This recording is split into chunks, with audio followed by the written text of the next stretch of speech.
You are watching the Pan-African Daily TV with Dr. Susan Tatah.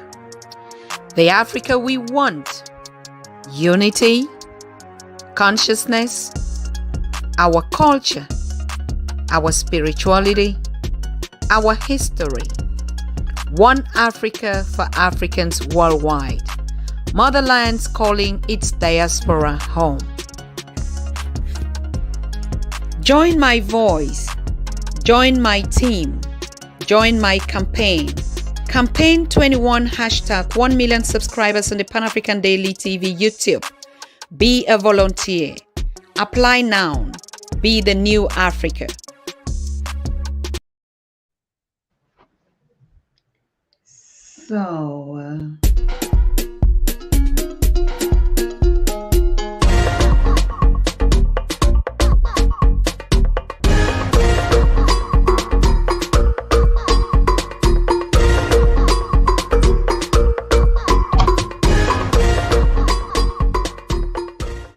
This is the voice out of Africa for the liberation of my people. Maponga Yahshua, Mara, Chigarambok, Kugaramashambahuda. Down south, in the land of Royal Tatah, these and endangered species, melanin, blackness, up, the black man. If any Tatah on Pan-African DTV, Afro TV. Greetings everyone. Welcome to the fourth Sunday of our every Sunday church with the gospel according to Yahshua Maponga the third. First of all, I would like to apologize. I think the times have changed out here. Where I am sitting, it is still 8 p.m., but I guess it is already 9 p.m. out there in South Africa. I'm so sorry we had to go by the times without taking that into consideration. So we're a little bit an hour ahead of schedule.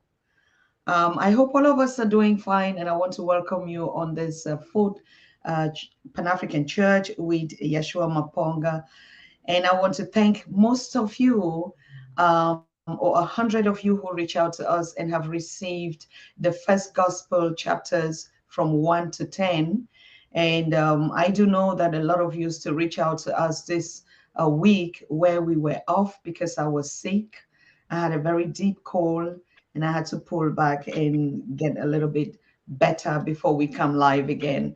So, but not apart from that anyway, the chapter that we treated on Sunday was very deep. Let there be light.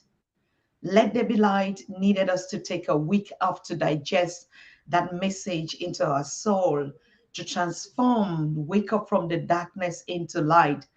And so that message was very deep and affected us even on the Pan-African Daily. And we had to take a week back just to reflect, to get back to the space where we can actually walk, with the light according to that message.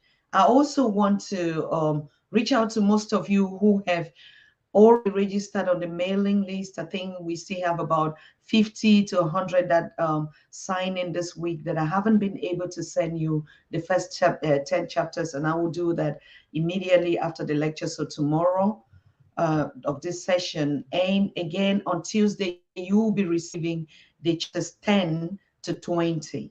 So every week you're going to get 10 chapters of the gospel so we can understand and we can proceed. We are going at the speed of light, as we said, let there be. We don't have no time to waste.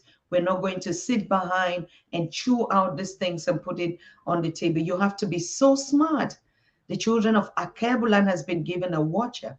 We've been giving messengers. We've been given prophets to direct us from from the creation.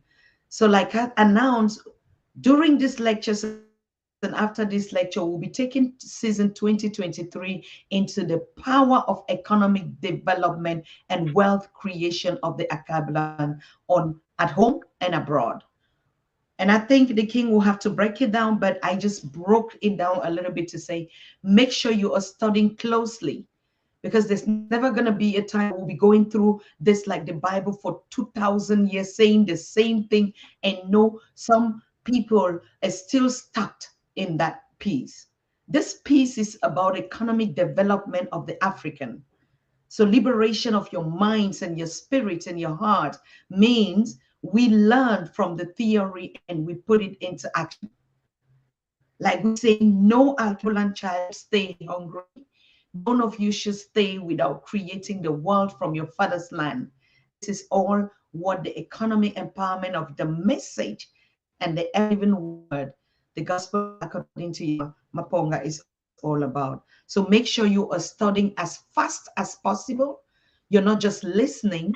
You're not just clapping. You're not just saying, let there be light. You need to feel the light and you need to execute immediately into action to begin to create what you are manifesting. Not just to listen, to pray, to go and sit down and come back. No. So I think, having said that, I will call upon King Maponga to open up with the words of the libations and blessings before we go into the reading of the message for today. Over to you, my king. Greetings to our Keblan. And if we were meeting in a normal place, we would be pouring water into the ground. We would be blowing some horns. I got my blowing some horns in the village and making some announcements that something important is about to happen. But technology has given us this brand new space where we are meeting, and we will share a word of prayer for the Christian community and an evocation that let the children of the land have health, let them have wealth, let them grow in power and strength. Let all those within the reach of my voice be found with enough resources and find favor. Let the land know them as they also know the land. Let them learn the seasons so that we can plant and harvest on time. Let our children grow in respect and let our families be built on strength. Let the nations, far and wide, in our Keblan, find solid ground on which they can grow. My prayer for tonight is that we may all move from darkness into light. Not only philosophical light, but I hope that our Keblan would hear me, that we are saying information, we are saying knowledge, we are saying education, we are saying transformation, we are saying revolution, we are saying change, and creating parallel systems which will benefit the people. As we go through the studies of tonight, let the windows of our minds be swung open, our hearts be ready to receive a message of transformation and of change. And may tonight bring to us, on the continent and beyond, another glimpse into the spaces of grace. Ashe. Ashe. Ashe. Bayete. So last week, Sunday, we studied book Genesis 1, verses 1 to 3. We already touched on, and we ended on the topic, let there be light in your business and studies, as we went through that. So today we're going to take on Genesis 1:4, 1:5. I think it's really lengthy enough. We can take even one as completely, so that we can start the 10 to 20 next week. We have to be as fast as possible. For those of you that have already received the script, I think you can clearly read with me. And you want to just go and read.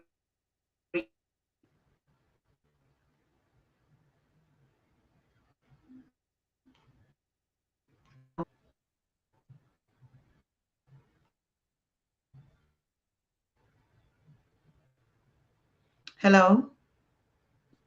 I can hear you. Are you hearing? Yes. Should I go ahead and read the chapters and you summarize? Fine. You give a You can quick read. summary and then we go into the proper studies. No, let's start by reading today. Okay.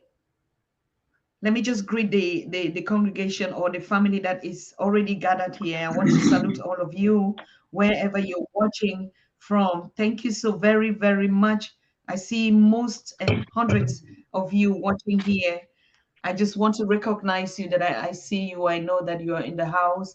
And while we get into our readings, and please do indicate on Pan-African Daily TV at gmail.com if you want to get the lectures, the 1 to 10 and the 10 to 20. Like I said, most of you have already had it. So if you have it, please just go on and open with me. So Genesis 1:4 says, wisdom is light and light is good. Wisdom is light and light is good.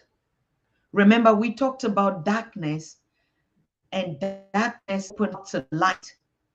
And now we are saying wisdom is full in light and the light is good. So let us all separate the light from the darkness. Wash our faces from the night of oppression into the day of true self-determination. Open your eyes to lies bundled in religion, governance, education, economics, fashion, medicine, and you will know that we have been damned by the serpent. Democracy has no spiritual. Wait, hold on, please. I skipped too long. I'm so sorry. Democracy has no social reference. As a result, it's moral and unethical. It's a system of darkness which does not account to nature, but its God is profit over people. It takes wisdom to separate the light of Western civilization and the darkness it brings. Not all that is cooked and looked enticing must be eaten. Dear Akebulan, step back and separate wisdom from foolishness, for Ubuntu makes us Bantu, and without it, we are nothing. The watcher of Akebulan speaks. Genesis 1, verse 5. Let all the people of this land call light day, and the darkness call it night. And there is evening, and there is morning, the first day. This beautiful nation whose kings been kissed by the sun must be aware of time. There is a time of light and there is a time of darkness. There is a time for the first time for everything. The discovery of this continent by the colonizers ushered in the darkness and destruction of the social fibers, abuse, murder, and theft. But look now to the eastern skies, children of two, the golden morning is breaking.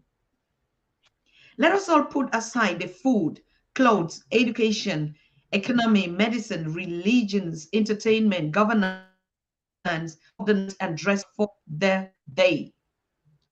Let the minds of this great nation and its children scattered all over the world be adorned with light which disperses darkness. There is a first time for everything. Do not be afraid of the new beginnings the first day. Let the journey of 1,000 miles start with you taking the first step. Let all Let us all decide today to take the first step into the light of the day, away from the darkness of the night. Today, our first day, never again will be postponed through our freedom, or our freedom will never be postponed again. Genesis 1:6. I'll read this one and then you go on before we continue. Life on earth is sustained by water. There is a space between the waters. There are two bodies of waters, the water in the heavens and the water of the earth. This planet is sandwiched by water above and below. As such, they are waters within the human body.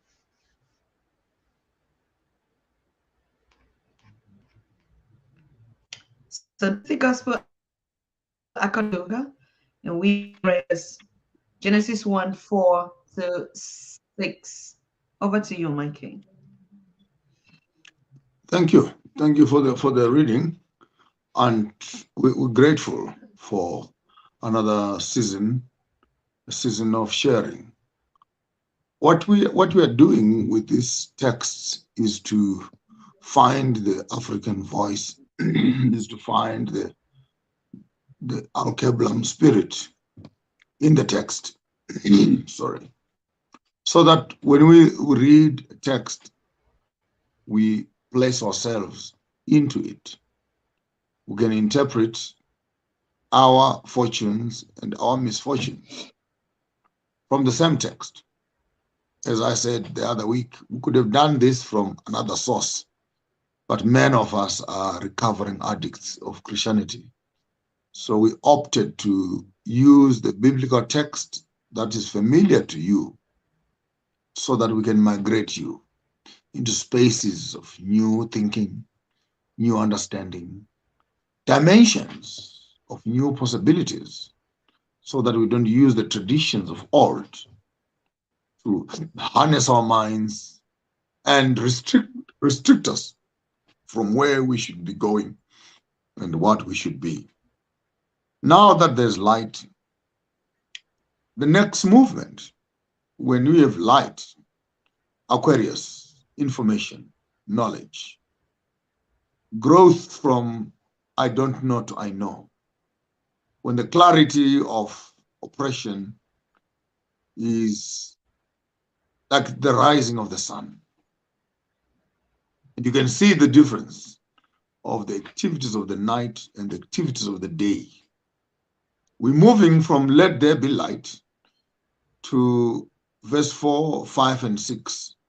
How do we transform this knowledge of light into an awakening, into an awareness, so that we can begin to create our universe as Africans, our universe is our Kebla, our universe, which the other race will not develop for us. For too long, the Chinese know that they're Chinese, and they do business as Chinese. The Europeans know that they're Europeans, and they do business like Europeans. The Americans know they're Americans, and they do business like Americans. Oh, alas, I mourn for Africa, for we neither have an identity, nor purpose, nor backbone. When someone comes and they're doing business with us, they bring their own laws, their own traditions, their own expectations, their own language, even bring a contract to you written in their own language, which you must sign to and agree to. The resurrection of our Kebla, the rising of the sun for our Kebla, is transformative. That we are saying, when there's light, when there's information, and this particularly for tonight, it goes to all professionals, professional doctors, professional politicians, professional accountants, professional medical practitioners, professional entertainers, professional educationists, professional ministers of the gospel, that are we helping the African to become African, or we are enforcing the laws of oppression on the black person that he must comply to the colonial system? The arrival of light, therefore, is transforming mindset, thinking, separation of light and darkness. What does that mean? Be intelligent enough to know the difference between who you are and what they want you to be, and know what is the truth. So you cannot walk up to work looking like an African. They won't accept you at work. You will not practice your African indigenous medicines. They won't accept you. You won't be collecting your money and investing it as an African. There's a system that is at play in which all of us are being forced to get into that system. The message of tonight says, learn to separate darkness from light. And the separation is an understanding. The separation is the ability to know my identity vis-a-vis the identity which has been given to me. Which one do I choose? And we need, I want to state it very clearly tonight, choose you. Choose yourself. Because if you neglect yourself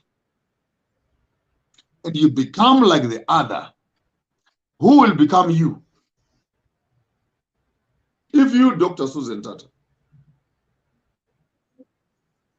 you abandon being you and you become Margaret Thatcher, who will be Susan Tatah? So every time we try to be like the other, we restrict the other to experience us. Because when you pretend to be what you are not, and you become like the other is dealing with a fake copy of who you are. But that's not what you are. So right now, throughout Africa, throughout our Cableland, we have indigenous people who are trying to be like, trying to look like. Now, when you look like, what happens to you? Who are you? So I think this chapter is quite critical because it comes down on identity. As to when light shines on you, are you able to see yourself? Are you able to see the other, the enemy? Are you able to see your past? Are you able to see your present? Are you able to see your future? Light pushes away darkness and reveals a new environment. When that environment comes, question, what do you see? And who are you in that picture that you're looking at? And when you run away from that which you are and you become like the other, who will become like you? In all our lives, chapter 1, part 4 says, let's start learning how to separate darkness from light. And we, the children of Ntu, Bantu, are children of the light. We cannot be making decisions in the darkness of colonialism. We can't define ourselves from the chaos that the colonialists and the Caucasian is bringing to us. We need to define ourselves from our own identity. Therefore, tonight we want to separate light from darkness. There is food for those who are in the light. There is food for those who are in darkness. There is medicine for those in the light. There is medicine for those that are in the dark. There are clothes for those in the dark. There are clothes for those that are in the light. There's religion for those that are in darkness. There's religion for those that are in the light. Knowledge, awareness of light allows us to separate the colonial system to the African system. Therefore, we say, we choose us, choose you as a black person, choose you. For crying out loud, Dr. Susan Tatah, if you don't choose you, who will choose you? If you don't love you, who will love you? If you don't respect you, who will respect you? If you don't honor you, who will honor you? If you don't dress up you, who will dress up you? If you don't think like you, who will think like you? The system produces photocopies of colonial systems. We are saying, let's separate issues of light. That's where we belong. Issues of darkness, that's where they belong. Yes, their technologies look exciting. Their entertainment looks exciting. Their lifestyles look exciting. But when they swallow you into their system, you lose the essence of who you are. You will throw your mother to an old age home. You will try to be like them. And by the time they're done with you, you are no longer you. Can't you see it? That this is a capturing of the mind. Capturing of the mind. So that our Keblan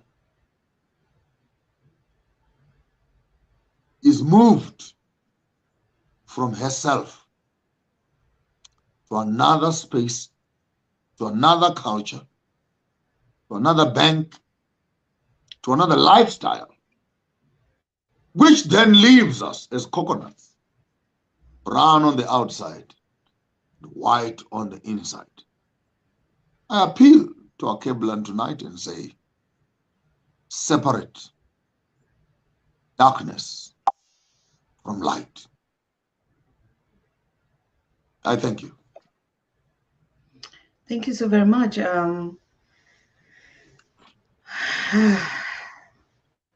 This is another heavy one.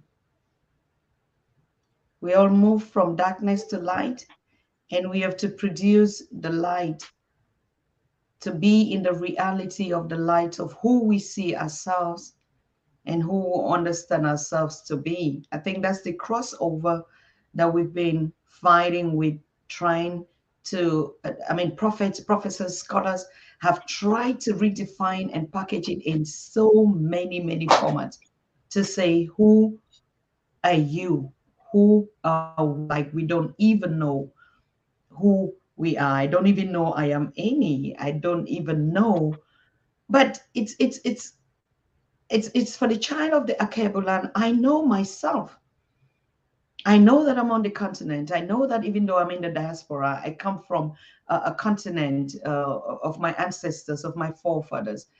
Just like the Europeans, even in Americas, know that they come from Europe. And that every person, human on earth, is a wanderer from one place to the other, but they keep their identity. A European in the Americas keep his identity. A Chinese, even in the America, keeps her identity. An Indian, even in the UK, keeps her identity. of knowing where they come from.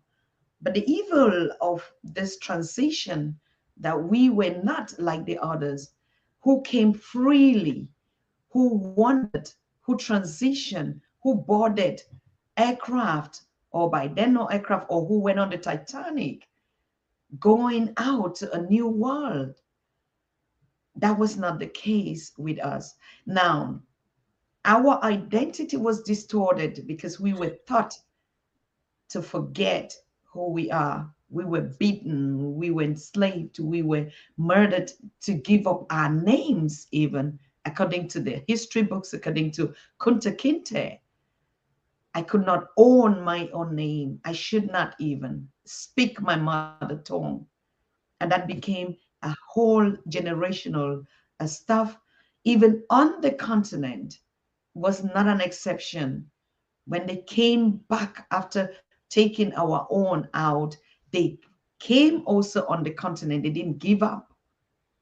And they did the same thing, re-Christianing, rebaptizing, reorganizing of our thoughts and education and principles. And so today, it is very, very essential when we say, when light falls upon you, what do you see? When you wake up and look at yourself in the mirror, what do you see? What image do you see in that mirror? How do you call it? How do you think about it? How do you reflect with it? You can speak even with it. And how does the words come back to you? That is the light. From what I understand, I know it hurts. I see a lot of comments in the chat, those that are saying it might have hurt, but hurting should not stop you from doing just the principles of getting it done. Get up in the morning, go to your mirror and look at it. What do you see? My king, is that I want I to think pick on this. Yes, go ahead. You are raising quite an important element. And maybe let me say it in simple words. What does the system want you to be? What does the banker want you to be? What does the politician want you to be? What does the religious leader want you to be? And if you can ask those 7 cardinal questions, which I think I'll attend to them on another chapter that is coming up, the 7 pillars of rebuilding our Keblan: governance, education, economics and business, entertainment, religion and culture, agriculture, innovation, spirituality. When you look into those elements and understand the colonial system with its intentions of removing the African child from their identity, the question is, what do they want you to be? When they send you to creche, send you to primary school, high school, university, college, what do they want you to be? And if you could put your mind around that question, you may find that you are in a system that is constantly, intentionally, and continuously moving you into another realm. The question is, can you identify with where you're going? Can you identify with where you're coming from? Often, this kind of education will not tolerate indigeneity of the African, will not tolerate the identity of the African. it will not tolerate the personhood of who I am as an African, because that is not conforming to the system. So the system systematically is trying to make sure that Africans lose their Alkebulan blood lines, culture and tradition, norms and practices, and moves them into the Eurocentric space.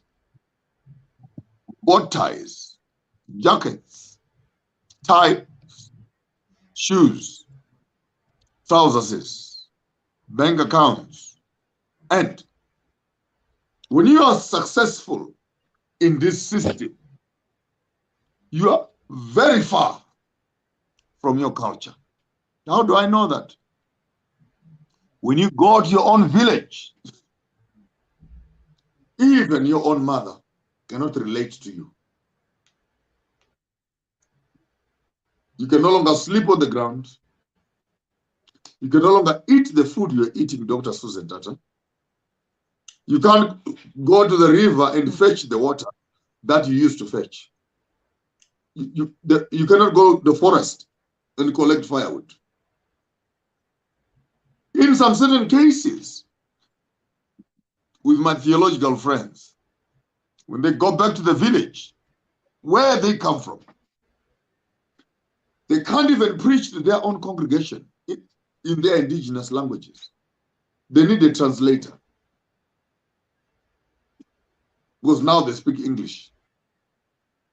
So where is the system taking us to? Closer to ourselves or closer to themselves? That's the question for tonight. When they are done with you, who are you?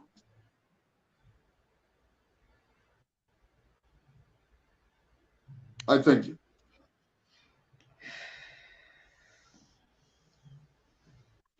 When I was growing up in the village and like a little girl, I went to church with my mom and my parents. And of course, the pastor, school of the missionaries, because when they came, they had to choose their missionaries and they instill in our traditions. And so you have the one that could write that they thought. Of course, growing up, I listened really even to the message of the church in my dialect, my language, but it was all full of illusion. Today, when I look back and I listen to the words, we used to call the preacher teacher. All of the, yes, because the prophets are all teachers. But the things that they were explaining, I even had a conversation with my mom, elderly, and I asked her, because she used to be in the choir, she used to be the leader of the congregation and the church, and that's how all of us were brought into it. And when I talked to her today, I like, when you reflect back in those days, how did you see the message when they all of them in those spaces? I researched them back in the village, and they would tell you they knew about Jerusalem, they knew about Egypt, they knew about the letters of Paul, dialect, but Jerusalem to them until today, and even Egypt in the minds, are still, it's a place above the clouds. They would never identify Egypt as a space on earth. No. Do me a favor. Do you have a Bible near you? No. Let one second.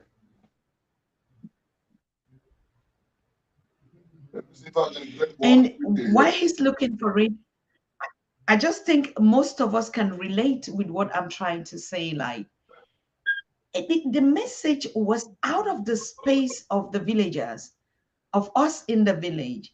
Until today, I still went back and I did that research, and I asked, and I'm still talking to my mom. And I'm still talking to my mom. She cannot identify that Egypt, continent of Africa, that Jerusalem, and modern day Italy, and the capital of Rome, which is Italy that we know. No, it never was. And now the reflection was, where was my village as a place of a word of the message? Because those teachers were just taught what was reading in the Bible, and that they had to bring it over to the Christians. Okay, you throw your traditional things that you used to worship, throw the ways of, because these were the ways of the darkness, the traditional installment, all those things that our ancestors they used to use, maybe during the seasons, to pray and to invoke rain, to bring crops, to bring birth, cleansing of the land. Everything was absolutely gone in this preaching. It became a situation where you begin to look at a space where Jerusalem was somewhere else. And the most confusing, because they couldn't read and write, and they couldn't even, the little ones that went maybe to primary school could interpret the English, but in their own way that they even knew. You know how communication is so complicated. Even when they read a chapter, it's to explain it in the local language and the dialect, the meaning and everything was already distorted. And so the confusion just went on. When we were told to be baptized, nobody knew what that was.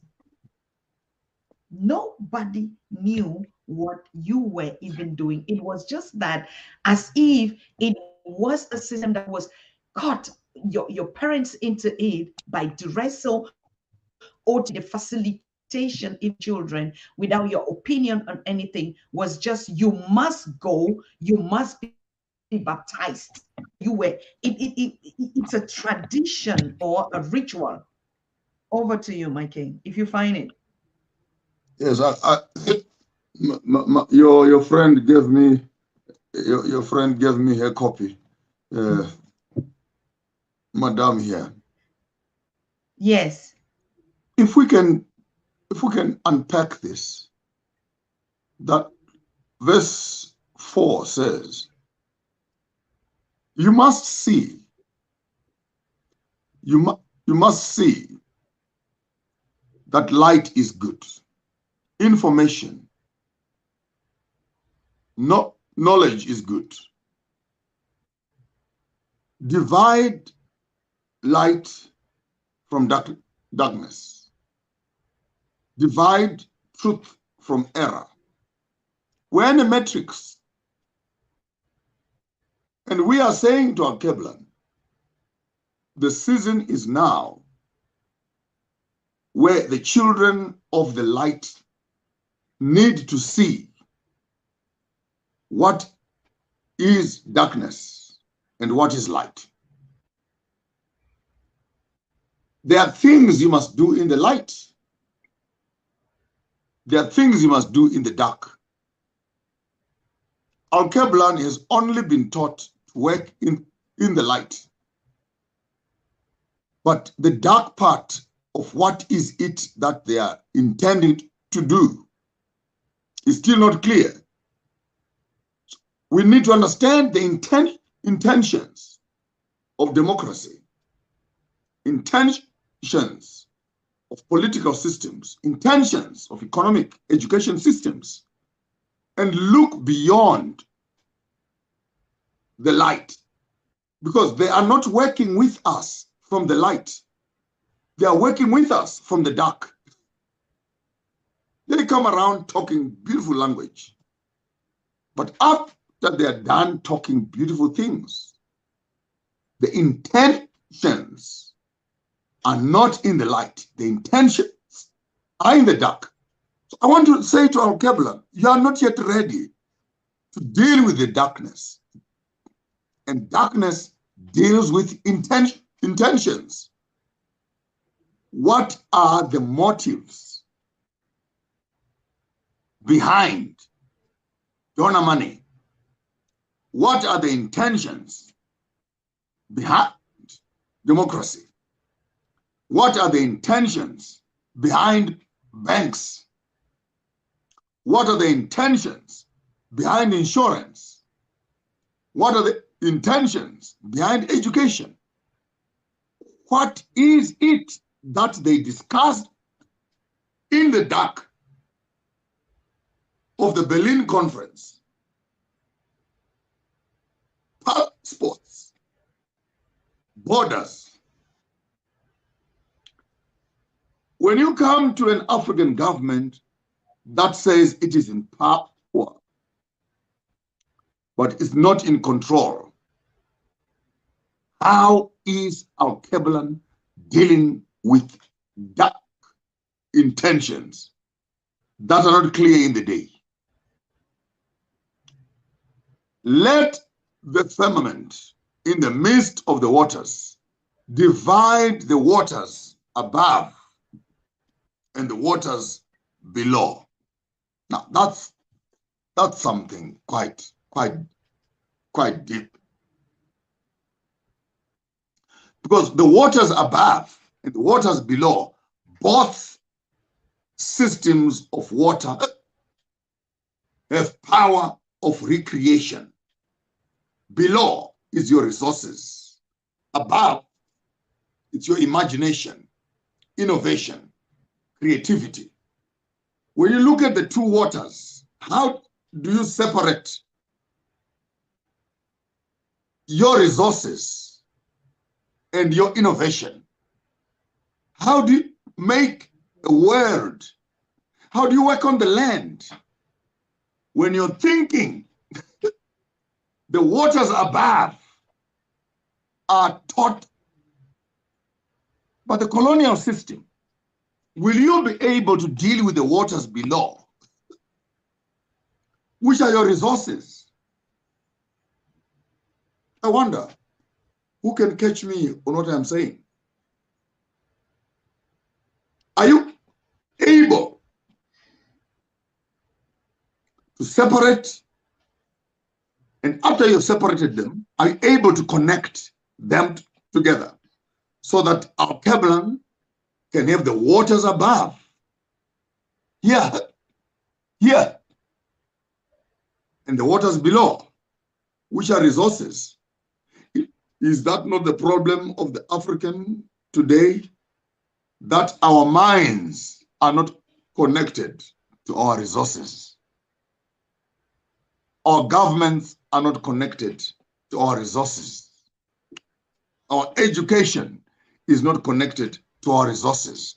The waters above and the waters below are in conflict. How do we, as our Kebla, become creative, innovative in our mental faculties so that we can respond to the resources that are underneath our feet? Divide, understand, separate, educate our Keblan to be able to see that the resources under the water, under your feet, can never be realized as long as the software above your head is punctuated by the colonial system. Verse 5 and 6 teach us, separate the waters, separate technologies, separate your understanding. We have, as our Keblan, a science of the waters above. We have a science of the waters below. The question tonight, how do we connect our ideas to our resources? I thank you.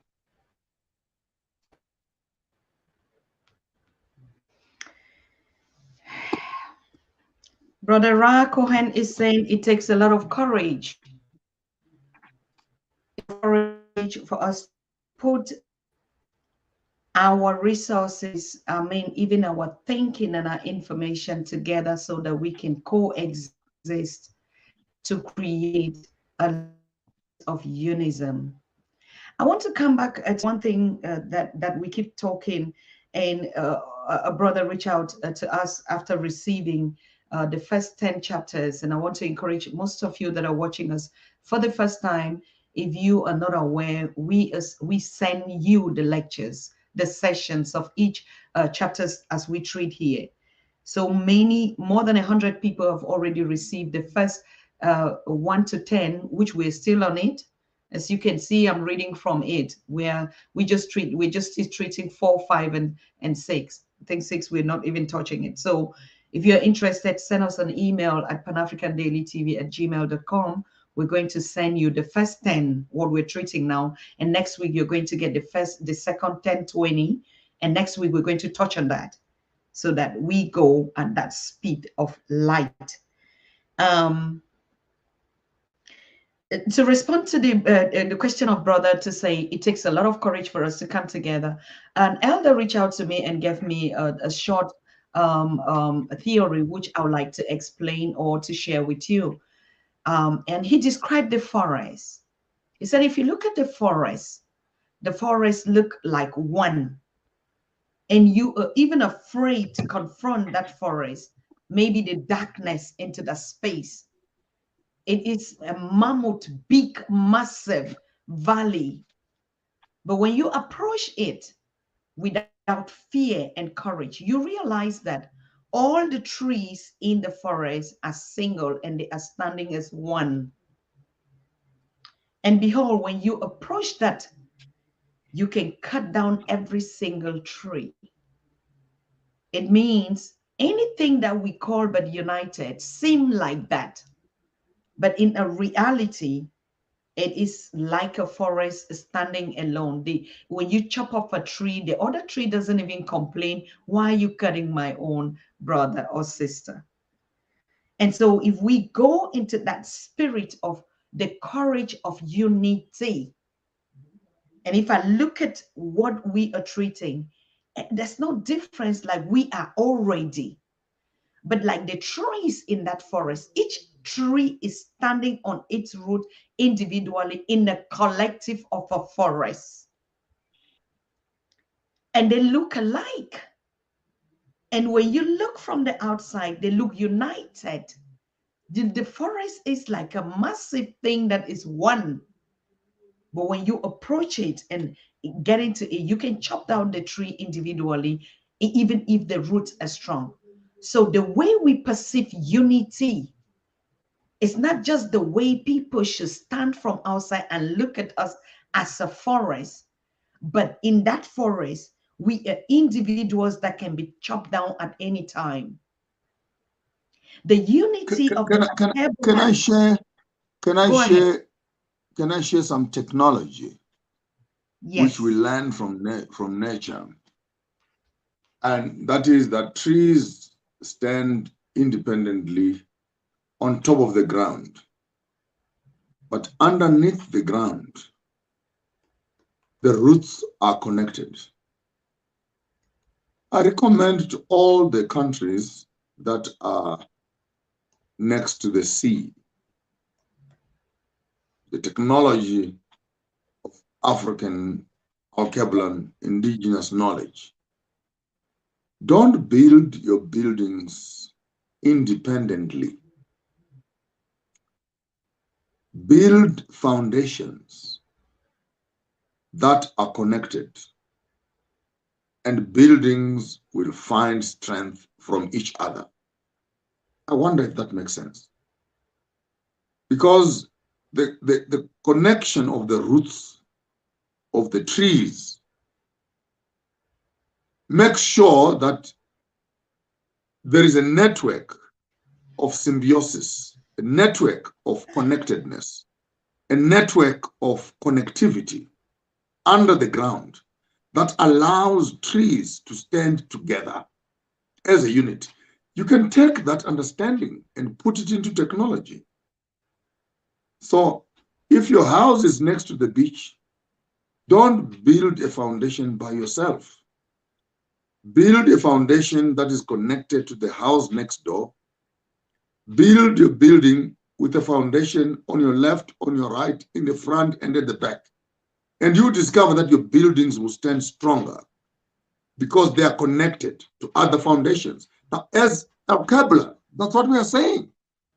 We cannot survive as Zambia, as Cameroon, as Ghana by ourselves. We need to make sure that the foundations of our countries under the ground are intertwined, strong together, so that when you push one building, it finds strength from the building that is next door. This is how the ants do it. This is how plants do it. This is how trees do it. This is how grass does it. Because they've mastered the art that as an individual, you can stand. But when you are connected, you can stand. We want to advise. We want to make an announcement to our Kabbalah. Totally, as a nation, we needed to find a way. How do we connect one with another? So where I am weak as a country, my neighbor can be strong. And where they are weak, I can be strong for them.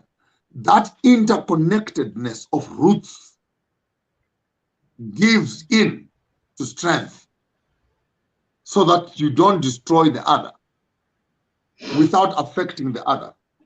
And when the other is stronger, the other one is weaker, vis-a-vis. So the Cameroonian needs Central Africa, needs Mali, needs Ghana, needs Nigeria, Algeria. Because when we connect our roots together as a continent, we're able to stand strong together as a nation. I thank you. Absolutely. Ashe, Bayete. Yesterday, I know I reached out to you. You were in the men's conference in South Africa. Am I correct? I was in Namibia. I was in Namibia yesterday. In Namibia. Yes, I'm sorry. In Namibia. And I got access, and of course, because I follow Madame wherever she is. And even if I don't get hold on you, she's going to give me give us the feedback as a community. I flew into South Africa. I flew into South Africa by mid-morning.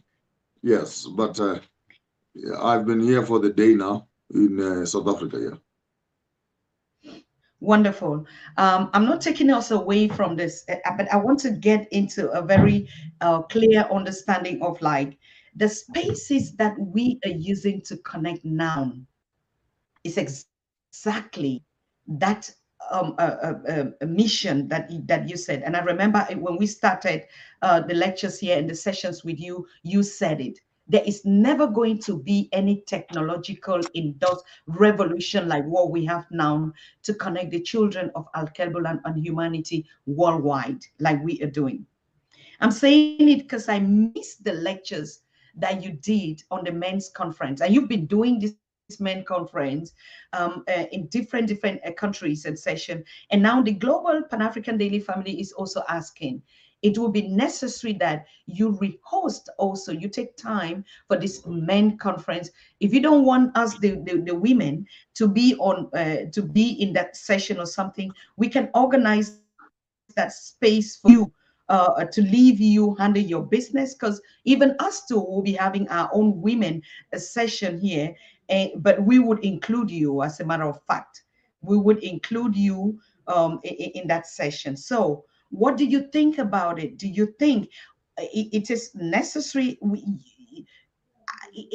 I've tried that we could record, but it's not possible because the family, like you said, when we gather like we gather today, and we are treating these conversations, and I look into the family out here on the chat, there's never going to be any possibility that we're going to record things and just upload and replay. Yes, we have some messages that we do this, but this one, when we are treating like the everyday church, or we're going to get into the men and women conference, it is something, or youth, and it's something that we must all gather in the house, take questions, take reflection, get them involved in their comments, because you are preaching to us. I am supporting with the reading and maybe the interpretation a little bit to break down the message in a very simple format for us to understand. But we see the whole congregation and family is here contributing with their post, with their comment, with their reflection. There's no other format, Mike, that we to just do some kind of. Do you see a possibility where the global session of these men conversations that you, the men on the continent, go from South Africa, Namibia, and all the other countries doing? Because there's no other means that we connect ourselves globally, reaching out to one another like this industrial or this technological revolution that we are experiencing and a part right now. Well, once the foundation is in place, thank you. Once the foundation is in place, I would recommend that maybe beginning of December or January, we can take a small little detour and we do a men's conference here, right here on Daily TV. We do a women's conference right here. We also do a family conference. The information is available. It's unfortunate that I'm working in a very, haphazard sort of space for my daily living. But I think you are raising an important point that all the students, the followers, and those that are with us, we will be able to structure. I think let's talk away from the camera, and we plan, and we can maybe do 3 weeks. Week 1, we do women. Week 2, we do men. Week 3, we do family. That includes children. Or either way, we can cascade them whichever way is possible. Just for people to have a glimpse of my view as to what is a man in our Keblam nation, what is a woman in our Keblam nation, what is a child in our Keblam, and when you put those principles together to build a family, what does an ideal family look like? And I think that would be quite correct. That would be quite exciting. So maybe outside of this interview, we can set up some dates and see how best we can be able to structure a conference for men, women, and children. I thank you. Wonderful. Thank you so very much. I do appreciate that, because I'm going back to chapter 1 to bring these values. Like we can just go with the knowledge, but when you talked in chapter 1, you talk about we need to respect our children, and that if we don't respect our children, so you already had defined the role of the man as the carrier of the ancestral gene, which is the sperms in what we do. And you already had explained the role of the woman as the gate to the creation of those ancestral genes into what is a transition or an extension of herself.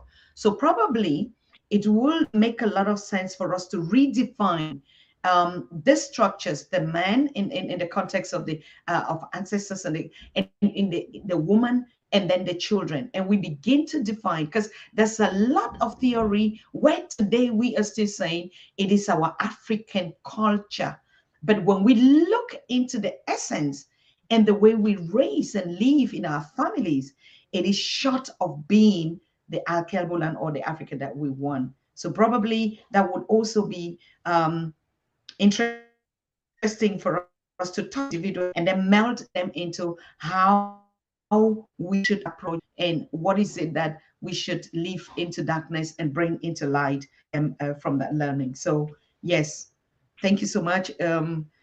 That would go a lot to enhance, but because when we keep talking about all the women structure, and Baba Credo Mochua, and his concept of what the ancient African woman and her role, then we see it being interpreted, be it in the Panther or in the Woman King movie that is going out here, and there's a lot that is missing out according to the structure of Kebulan. Who was the Panther?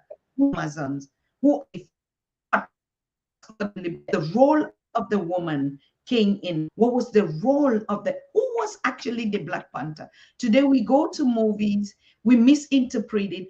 A lot has been taken out because it cannot represent that very structure the way it's supposed to be. And so we need to redefine the structures again to understand if without that, guess the reason why the woman is still not positioned or put in that space is because they never even in the first place understood the contribution and the role that our communities are put together, these energies. So I mean, what you're saying is I just wanted to what you're saying is right on point. Of my mind. What you're saying is right on point. Hence, I was asking, when they are done with you, what do they want you to be? When the system is done with our women, what kind of women are we going to have? When they are done with the men, what kind of men are we going to have? When they are done with the children, what kind of children are we going to have? And we are here as our Keblan to be sharing information. How do we indigenize, contextualize, and enculturate ourselves to own our own narrative so that we can, when you say there is an Alkeblam son, there is an Alkeblam woman, there is an Alkeblam family, what are the elements that keeps this family and gives it identity away from the rest of the world? So it's quite critical, because at the end of this conversation, if we don't implement a doing plan, it ends up as a talk show.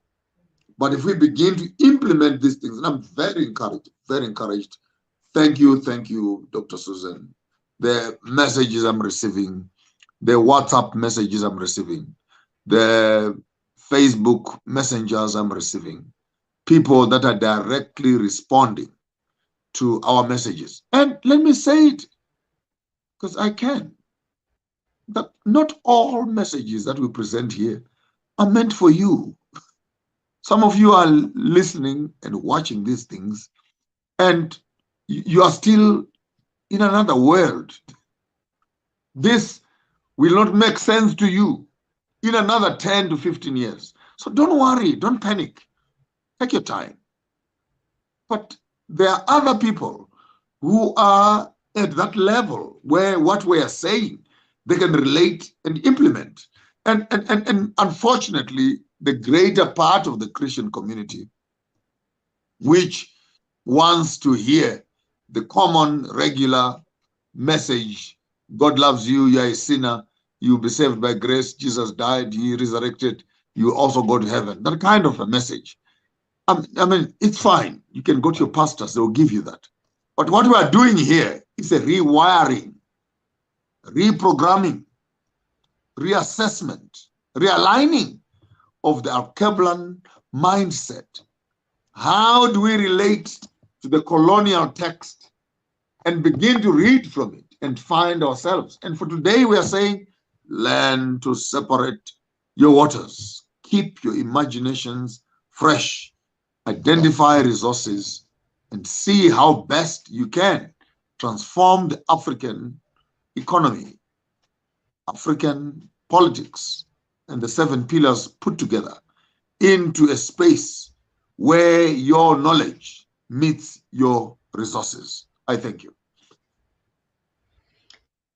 Thank you so very much, my king. And of course, I do thank you as well. And I think this message, what you have just given, is very essential. But I can guarantee you, we have come a long way as we started. I still wait to see even a critical, a negative a statement that comes out from our followers. I look for it every day and I search for it. It means, yes, some of the kind of knowledge and the message that we're getting here from our ancestors, it's not just for the weak. It's not just for babies. When I say babies, I don't disrespect powerful spirit beings, so but when I started beginning, you said it in this chapter, and I want to reiterate it because out of the contents, when you said, let the minds of the great nation be adorned with light, which dispenses darkness. There is a first time for everything. There is a first time for everything. Do not be afraid of a new beginning, which is the first day, which is your today. Let the journey of 1,000 miles start with you taking the first step today into light. Let us all decide today the first step into the light of the day, walking away from the darkness of the night. Today is our first day. Never again will we postpone our freedom. We start today. That is chapter 5. I had to bring this back because it is very, very important what you just said. So, for at home and abroad, every human that is on the space. Today. It is today. It's a new beginning. And tomorrow can be your today. When you wake up from the darkness of the night and you get into a day, it's your today. It's a beginning. It's not late for you to learn. It's not late. At every beginning of a today, that is today. It is the greatness of the light that we must rise with it. And so nothing is impossible for you who wants to learn. You said it here, my king. When the students are ready, the teacher will come. And Al-Kebulan, I think, from what I feel, from what I know, from the messages we coming in, and we are really open to hold this debate with any other person that disagree. It is not like in those days of freedom and revolution where everyone was scared that we were thinking, oh, when you speak this. No, I think exactly that's the true content of democracy, when they bring the freedom of a speech and a debate. And we are ready to meet the authors of the origin of the Bible to discuss this and ask questions. How do you want me, as any African village girl, to understand the spaces in which you want me to evolve as coming from this continent to be in this position where you want me to be? Could you break it down? We're not afraid of anything. It is an educational platform that is open for knowledge, and we challenge this knowledge and different opinions to come up to us. We are willing and ready, and we're sharing our experiences. I bring mine from the village as a village girl that I grew up, and I ask these questions. You can also be us from the West, from the civilized backgrounds that you come up, and let us speak and look for a direction. So yes, people are following. And by the way, doctor, it takes one generation, just one generation, to change the rest. A group of white people decided to come here to Africa. One generation came. Here we are 400 years later, trying to undo what they did. The question is, do we have a generation of Al-Keblan that is prepared to change the trajectory? That's where it is at. The enemy is committed, but Al-Keblan is not committed. Committed to time, transformation, and to change.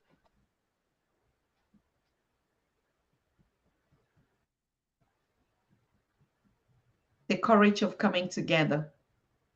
But I see just in the short space, my king, a lot has, you have put a lot together, just like you thank and respect me and appreciate my work. It never would have taken a female without a male and a whole community and children together to put all this package together. So we truly, like I shared also on our community, the first thing that we do on African Daily TV and our mentors, our prophets, and our watchers is that we respect you first, because we do respect ourselves. So you can come up with all, you can come up with your ignorance. You said it in chapter 2. We are all like a beginning. We almost come from the space of I know nothing. I know nothing. Bridges of that. Open up that I now want. What is it that I know? To go, he has knowledge. And so I that even anything that we're doing here, or the preacher coming, or the gospel coming from King Yahshua, means he cannot stand the test of asking or taking into consideration your opinion, or that owns the understanding of everything. These are downloads directly from the past. It is not just studying. And I also interpret, and what I integrate or what I come to meddle is also download. Have you ever seen me hold a paper and a pen here? And Yahshua and I, we never sit to even talk about these messages before and come out with some words or with some things and begin to pour something on you. Exactly what we say, the darkness, they just choose some things and begin to plant into you. You don't even know where it's coming from. We don't do that on the Pan-African Daily. None of my guests have we ever had a session behind to prepare the message, or I give him questions, or he comes up and say, we want to lecture you on this? No. That is how you know the divine, the process of the universe. It just comes and you just give it.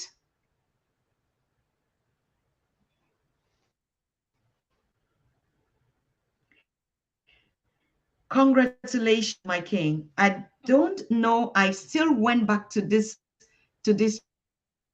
chapter, to this. You have clued on this, because 1:6 is talking about life on earth is sustained by water. There is a space between the waters. There are two bodies of water. And I think this we will have to treat it on next chapter. Do you want us to talk? Because I think it's something totally different from what we're talking about today, the journey of today. No, again, if you take water physically, you take water spiritually, you take water prophetically, it changes meaning. From birth to business to ideology to birth to spirituality, water is as plural as it is. There, you can never say you have water is not plural. Water is water, because once you have water in your glass, it's as good as water in the sea. And the idea of water, therefore, introduces us to our spiritual connectedness, our physical connectedness, and our future connectedness, wealth, health, blessings, and life is sustained by the very water. And therefore, when you say it on verse 6, 5, 4, 5, and 6, that our Keblam needs to look into the water and see what kind of businesses, innovations, strategies, and products can we come up with that are in the water, from submarines to ships to fish to mining to the whole space of water is unlimited possibilities which are waiting to be harnessed. So when we say understand your waters, we're saying all African countries, you need to start innovation and see how do you benefit from the water. Here is Lake Malawi. Here is Lake Tanganyika. Huge Pacific Ocean, Indian Ocean. What do we do with this water? What businesses are inside this water? So that in our midst of our thinking, in a spiritual space, we don't just end up being theoretical about water, but also become physical in terms of identifying key strategic business strategies, key business ideas, key water products that we can begin to process so that we can actually transform the narrative of our Kebla. I thank you. Wonderful, wonderful. At the end of the day, I must still read the verse 6 so that next week we start with chapter 2 completely, just for understanding. I mean, those that have the lectures, they already would have gone through it. So when you say Genesis 1 6, life on earth is sustained by water, there is a space between the waters. There are two bodies of water, the water in the heavens and the water on the earth. This planet is sandwiched by water above and below. As such, there are waters within the human body. Like we are in between the water above and between and on earth. And so we are in that space that is, I think, water, as a matter of fact. The primordial waters in the womb is the cradle of birth, and woman carry water in which life begins. The very first totem of Bantu is Manzi, which means water.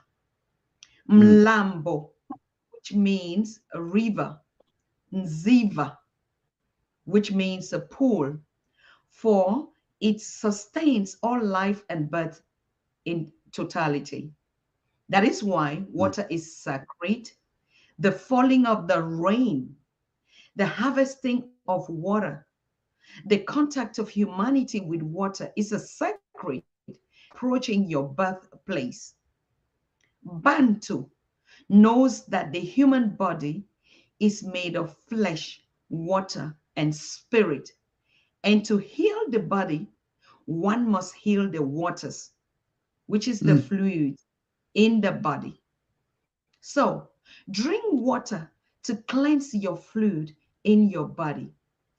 Bathe to clean, use water to bathe to clean your body. Always remember that you are living between three wombs, one above, one below, and never neglect the one within, your mother, from whence you have come. So, to conclude this first chapter, because next we will be going on to wait.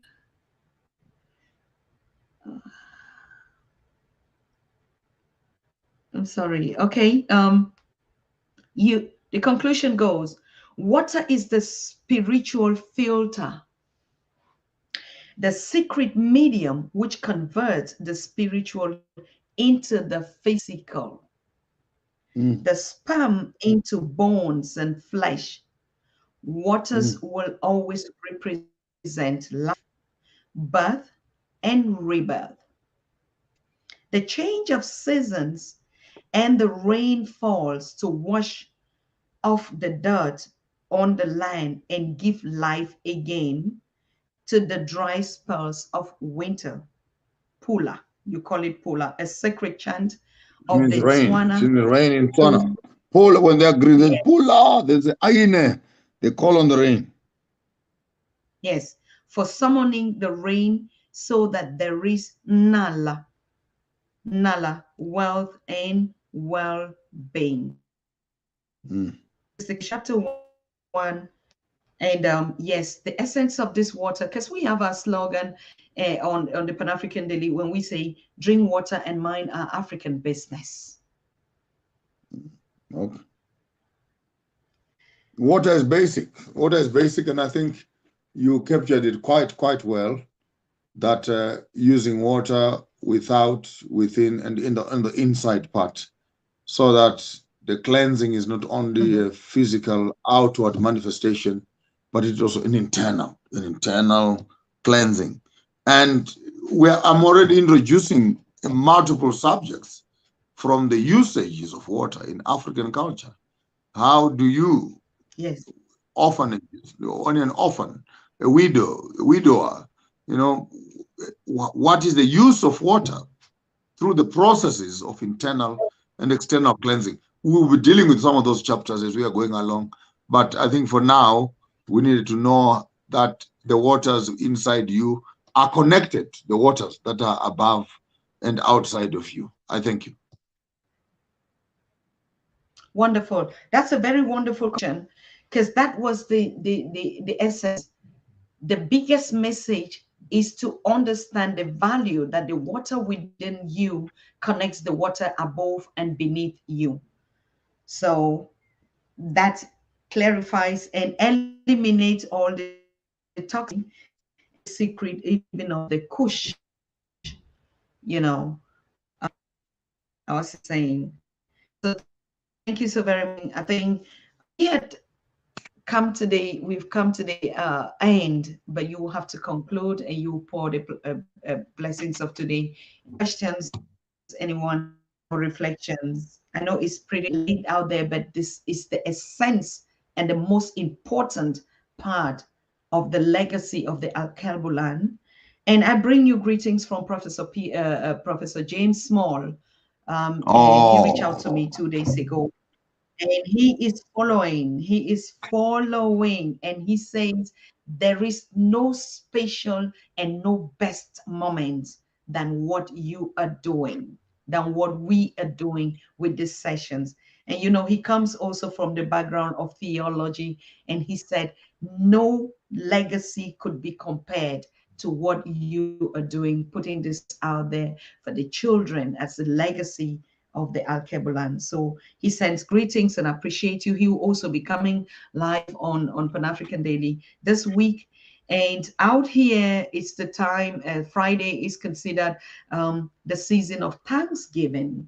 And so Friday out here in the African American communities or America, completely is a season of Thanksgiving, not just to roast the big turkeys that you see, but it's a moment where people get together, families connect, and they share thanks and gratitude. And so us also on the Pan-African Daily will be coming, if the king would have time. If not, we'll have to get the queen of Akebulan sitting behind you there to share some spiritual food with us of thanks and recognition on Friday, with our brethren, our siblings out here in the diaspora, to commemorate and to connect. But the one last thing I want to announce already is, when we are talking about our unity, I think my king is also in one of those chapters that it's not just physical connection. We have to start training ourselves to leave the space of this modern technology. Like most of the time, we're just on a digital sticks and our handies, and connect back to nature, walk back to the river, make it a timetable to just move. Even when you come back from work, keep up your phones and everything and go out and recognize and agree with the nature that you're surrounding. Even just walking in the village, in the space, go to the riverside and talk to the waters, talk to the totems, talk to the animals, your order, counter dogs, the cats at home. Have space and time to commune with the divine. Climb a tree, of course. Climb a tree. When was the last time we climbed a tree? In the run and climb all the trees, becoming weak, they can climb trees again to pluck mangoes, to pluck plums, to have a seed. And us, the women, that as we are aging also, we're going down. We learn to go and harvest. The essence of harvest, or just walk a garden or walk, is burning and straightening our backbones, and go out and dance at the village community meeting, or in the bar, like we used to gather in the center. These are all the activities that actually bring us and merge us. And please, when you walk on earth, and when I say when you're connecting to the soil, I see Piccolo, my brother, was already saying it. Take off your shoes, get connected to your nature on barefoot. So communication, talking, unity is also us recognizing our environment, our nature. What do we know about them? Do we speak with them? Just go around. So these are things that they used to say, you're mad. No, you just go around and talk to the universe. Speak to the ancestors, they listen. And we take off a time off our handies and our phones. So does that make sense when you talk about the communication of the Akebulan? You are concluding and you just pray for us. And I love your heart. Wow. My king. That's a brilliant, brilliant summary that you have just given us right there as to what we ought to be doing, or how we ought to be thinking, and how we ought to be aligning. And for tonight, I wish, I pray, and I desire that our Kebulan will walk in the light and walk away from darkness. I pray that our Kebulan will see what is in the light and avoid that which is in the dark. I pray that our Kebulan will wake up from a slumber and make sense as to what time is it and what we ought to be doing.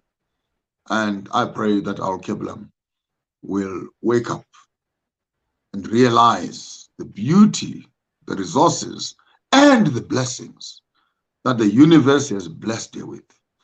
And our Kebulan must start learning, how do you separate your darkness and your light? How do you separate your resources and your education? Or how do you marry them, rather? Let it be so that in the midst of this night, we will rest full of peace, receiving dreams and visions, to transform this continent and make it a better place. I thank you. Thank you, Ashe, Ashe. We bless you. Let there be light. I would always end with it. Let there be light in your families. Let there be light at the corners. Thank you. Thank you. I know it's actually dark. It's late out there on the continent, and I really, really want to appreciate all of you that have stood up to it. I see you're still watching me from Zimbabwe, from South Africa, from Cameroon, from Nigeria, from Malawi, from Zimbabwe, from Tanzania. Benjamin is saying, I'm also here, Asante Sana. And most of you also are watching me in the diaspora. Remember, Friday is a Thanksgiving out here, and we want to come together also. But apart from Friday, we are starting our series. Like you see, I'm getting very strong. My voice is not breaking again. So I had to pull back 1 week and just take time to recover. It is very essential, like I said, not just recover, but I had to take time to digest. Let there be light in that space on the African Daily TV. We had to actually, Patrick and I from the continent, also align with the objectives of being in the light on our space, not just coming to talk about the light and not just coming to go through the scriptures with King Maponga, but to be that light in your space of operation. And I want to give it back to you to say our Thanksgiving is more than just cooking food and being together. We truly respect and honor you. I was so surprised, and I'm still surprised with the number of emails that are coming in to our email requesting this studies. I still have to go because, to be honest with you, not even our assistant does that. I do it myself. I emails, and we put it in an email format, and we send the first 10 chapters to you. And the first, because I received it on Tuesday, like he said, I sent it on Wednesday. And then I had to take off just to relax and heal and connect back. And before I came back, I saw I'm having more than 150 emails again from you, which I have to send the first chapter, 10 chapters. This is exactly manifesting the light and the greatness of the Alkebulan. We pick, we run with. There's never going to be a time that is so precious in the life of humanity as you, the children of the Bantu, coming up out of darkness into light to bring a meaningful contribution into humanity, not only into your space, into humanity. Can you imagine how the world is going to be? Can you imagine how our spaces, how your very lives are going to take a turn? Can you imagine the peace, the joy, the love, the harmony, the abundance that you possess just by transforming this space into reality? I want to thank all of you on the behalf of King Maponga, Joshua, and the family. I'm telling you, this king is on the every in every space. So we're together celebrate. We're going to have a very guest. You've him before. He is called our brother Ansa Imhotep. Most of you know him. He's been on the show once, and he is treating the topic of, our ancestral names and meanings and Kemet. How do we relate to the origins of Kemet, even from our names and from our tribes? But tomorrow, our brother Ansa Imhotep wants to treat a particular topic that he is researching on, and that is the concept of polygamy in the ancient African culture. We do know that this topic is very essential, just like every other STEM topic of our lives as Akebulans. What is polygamy? How did we even call it in ancient Africa? Because polygamy is the English word of it. And we do know that when we break down the structures from the languages, we're going to get that there is a lot missing when they translate our actions, our culture, and terminalize it, and we start misinforming about it. So Brother Ansa is going to be here tomorrow. He's a New Yorker, born and raised, and in descendants of Africa, and he's into this Kemetic studies. Young, smart, intelligent. He's been here on the show. I think I'll have to ask Patrick to rebroadcast the conversation that we had with him to refresh your memories before he comes tomorrow. This is a very critical study, and I beg all of you to find time to connect tomorrow. Let us hear from his approach. What is the findings? Because that's what defines us. That is a biggest part of our culture, which has to do with our family structures, which has to do with our being together, which has to do with the notion of how did we get here to take this very essential part of our family structure away and begin to Europeanize it, a concept that brings us to fight, in a concept that makes us to marginalize our own self.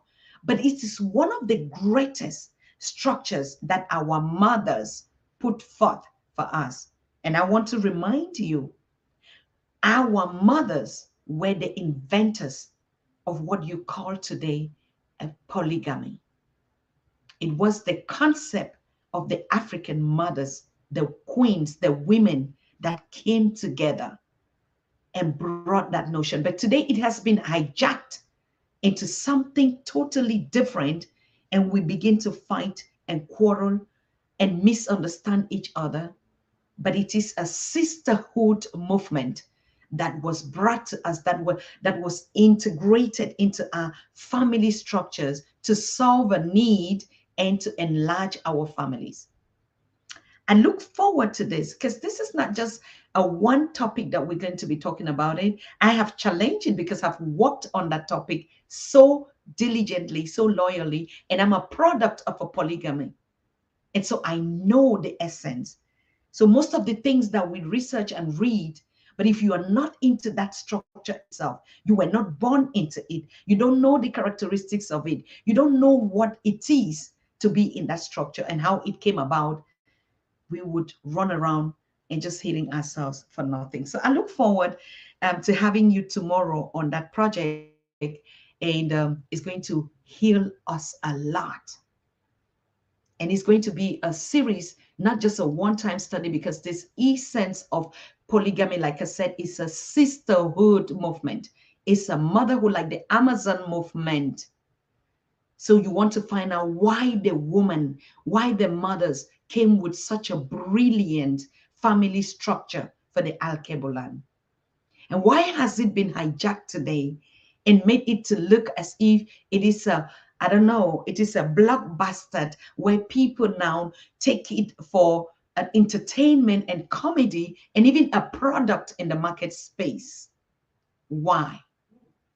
So the moment we go back to the origins and to diagnose the sickness that affected that wonderful, beautiful concept of mother, that our mothers put out there for us, we will begin to enjoy the family settings and the lives that we all desire and hope for. So let there be peace and light. And we see ourselves tomorrow in the land of the kingdom of Embo. I bring you greetings from Sister Mary, from our kingdom of Embo and King Bongane. And I heard a question, what about the flight? I will still bring brother Ian Joseph to give us, he's the correspondent on that first flight that left Lagos to Bebuda. And there's a lot. That was just not the first time that we even discovered that. There's been a lot of flights leaving even Ghana into the Caribbean, even during the times of COVID. So, but we want to know, what is it becoming? Now, do we have regular flight? Can we just leave from the Caribbean, buy our tickets, and we are in Nigeria for business, or to connect back with our brothers and our brethren from the Yoruba tribe? Could we just leave today and say, I'm going to Ghana, Accra? Do we need a visa? Do I not need visa? How much does it cost? What terminals? What are the flight dates and where they're flying from? And which countries are actually carriers? Yes, we need to get into the essence of that. And I'll be reaching out to brother Ian if he has more information. If not, if you have relevant information that you think you can share with us, because I know these are structures that we're rebuilding again and it takes time.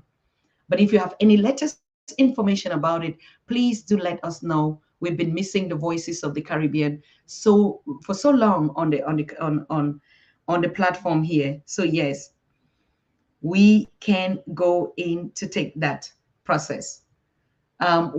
One last thing, we also want to reach out and touch the topic of Congo. That Congo basin is where the origins of everything that we're talking about, natural resources and everything, started. And now we hear about always the turmoil in that. But what is Congo actually? What is the Democratic Republic of Congo? And so we're looking for experts to put there, because there's something big, so big, that is coming from that. Like we say, what good can come from Nazareth? No, this time the good news and the goodies that is coming from Alkebulan, I don't think if you are not ready, you'll be able to handle with the power, the greatness, the fruit, the richness, the wealth that is coming from Alkebulan is unbeatable. And it's sufficient enough for the whole universe. It's not just for us, the children of Du. Okay, the wealth and the generation and the innovations, the art, the dance, the music, the poetry, the stories that are coming up from the new Ntu, the children of a Bantu. is so healing, and it's more than enough for the world, guaranteed. So don't be afraid. You are on track. Just believe in what you see in that mirror and start it today. Every morning you wake up, believe in what you see and talk to it. So we're going to meet ourselves tomorrow. If you don't get a flyer, if you don't get a communication, just tune in. And the best and the easiest and simplest things to do, like YouTube has been giving us this wonderful platform and giving us the possibilities to make it easier. Like we said, on YouTube, you can subscribe. For those of you that are new, I know most of these terms, even me, it took me a while to understand what this, when somebody just say, oh, click on the subscription button and the notification, and then you'll be, and then for me, it was just like, you know, until Patrick had to walk me through the process. If you go on the Pan-African Daily TV media, you're going to see the red button. It is written subscribe in English. But if you are maybe connecting from the French speaking, you're going to see subscribe. You're going to see it in the language in which you log in on your computer. But it's popular in English because we are using, the metrics of the English language. And so you would see, but if you had logged in even in Swahili language, then you would see also the translation on it. Is going to walk you through the process. Some just click and they're already subscribed. Some maybe you need to, I think if your email is not a Gmail account, because YouTube is a product of Google, and they go by their Gmail accounts. So probably to ask you to send your email. It is a very easy process. You just click on and you sign it with your email. And that's how Google can be able to track you that are following the Pan-African Daily TV. There is no rocket science in it. Sometimes we say, oh, they collect our data for this, but we have those data in fingerprint, whether we're walking or we're crossing one country to the other. There's no way we're never going to do with this data. But when you are subscribing to YouTube, it is our space. And we can tell you, we also secure your data. It means if you don't want to give it any information about you, everything is free will. You can really like unsubscribe. I really don't like it's just a step backward. But because we know that all of us have one objective, we have a common achievement, we have a common goal, we do it for us. Why do I need your subscription? So that I know that when I am giving out a message or bringing in our mentors, it is to educate and multiply our common objectives of a united one Africa. So it's like putting every children of the Alkebulan at home, abroad, on the space. How do we reach out to you? It's nothing different like in the past where we gather at the village. You had to be called by the town crier who goes around with the gong. Hey, hey, hey, hey, you people should meet kung kung kung kung at the palace today. It's the same thing. It's the same meaning of subscribing. So you subscribe, and that is not the end of the process. When you click that button, the next process takes you up to, like, if you just subscribe, you are subscribed. But you will not get instant updates when we come live being without announcing. Even when we announce, you see, we are facing time differences, delays, sometimes technical breaks up. Sometimes we just sleep also and forget. Sometimes we don't come live. Most of the time we update content. We post messages on the Pan-African Daily TV and on the Pan-African news page. Remember, we also have a news page. Okay, so you that are having a lot of news in your different communities, we created the Pan-African Daily News.org for you, so that you can send in all the news in minutes. We cannot be everywhere at the same time. That. Let me just put it down here, because I see a lot of people like they never knew that we have a news page. How come you don't know? When I sing it here every day, or am I just drinking too much water?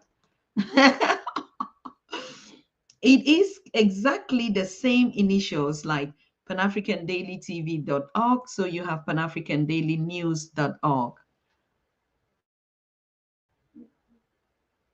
Because we are missing a lot of information in the Caribbean. We are missing a lot of information in the African American community. We're missing a lot of information on the continent itself. We're missing a lot of information on the African communities in Europe, in Asia, in Spain, in Portugal, in Colombia, everywhere that we are. That is why we created the news page. You can go on it, you can log on it, you can watch the many, many news that correspondents have been posting on it, and you can share your news on it. All you need to do is to send it in the format that we don't edit anything. And please make sure your source of information is accurate and relevant and truthful, because we have put even plugins to fact check all the news that we share on the platform, because it's about truth and our intention and relevance. It's not just news like we just say, this is our stories. Okay, we don't call it, we just call it news. It's more shorter to create the ID with it, but it is Pan-African Daily Stories, .org.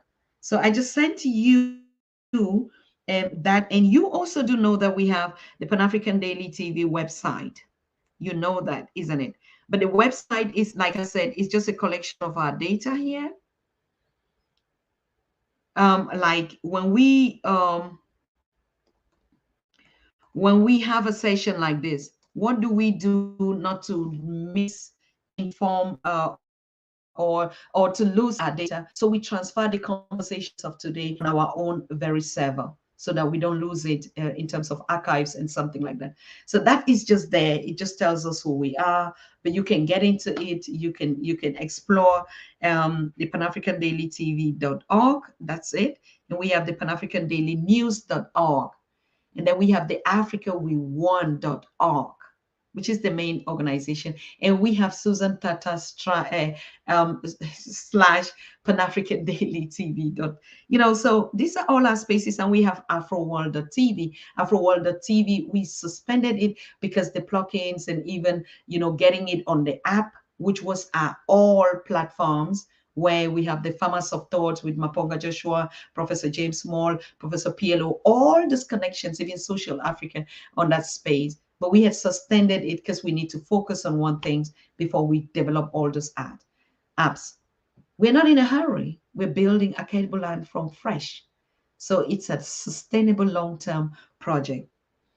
So to conclude, like I was saying, the second part of your subscription, you need to click the notification button so that you can get relevant information like this. To be honest with you, it's just Anisha went back to school to complete her school. So our personal assistants, we don't have. We're just doing it on a 2% and the senior executives and the young executives that are helping, that we give them the information, try to build them, try to create mini projects for them. And so it will be very useful when you step on board as a volunteer to share content of Pan-African stories in your community. We don't just want any kind of news. We don't share also any kind of news.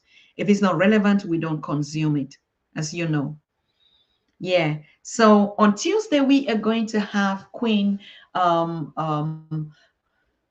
Francesca Abe. Remember, we had celebrated her 2 years relocation to the Ghana, and on that day it was so crappy that we could not even really share that wonderful conversation. But she has actually upgraded her internet and her space in Ghana, and she wants to educate us on what she created as an initiative to help support those that are relocating from the communities to Ghana through her experiences.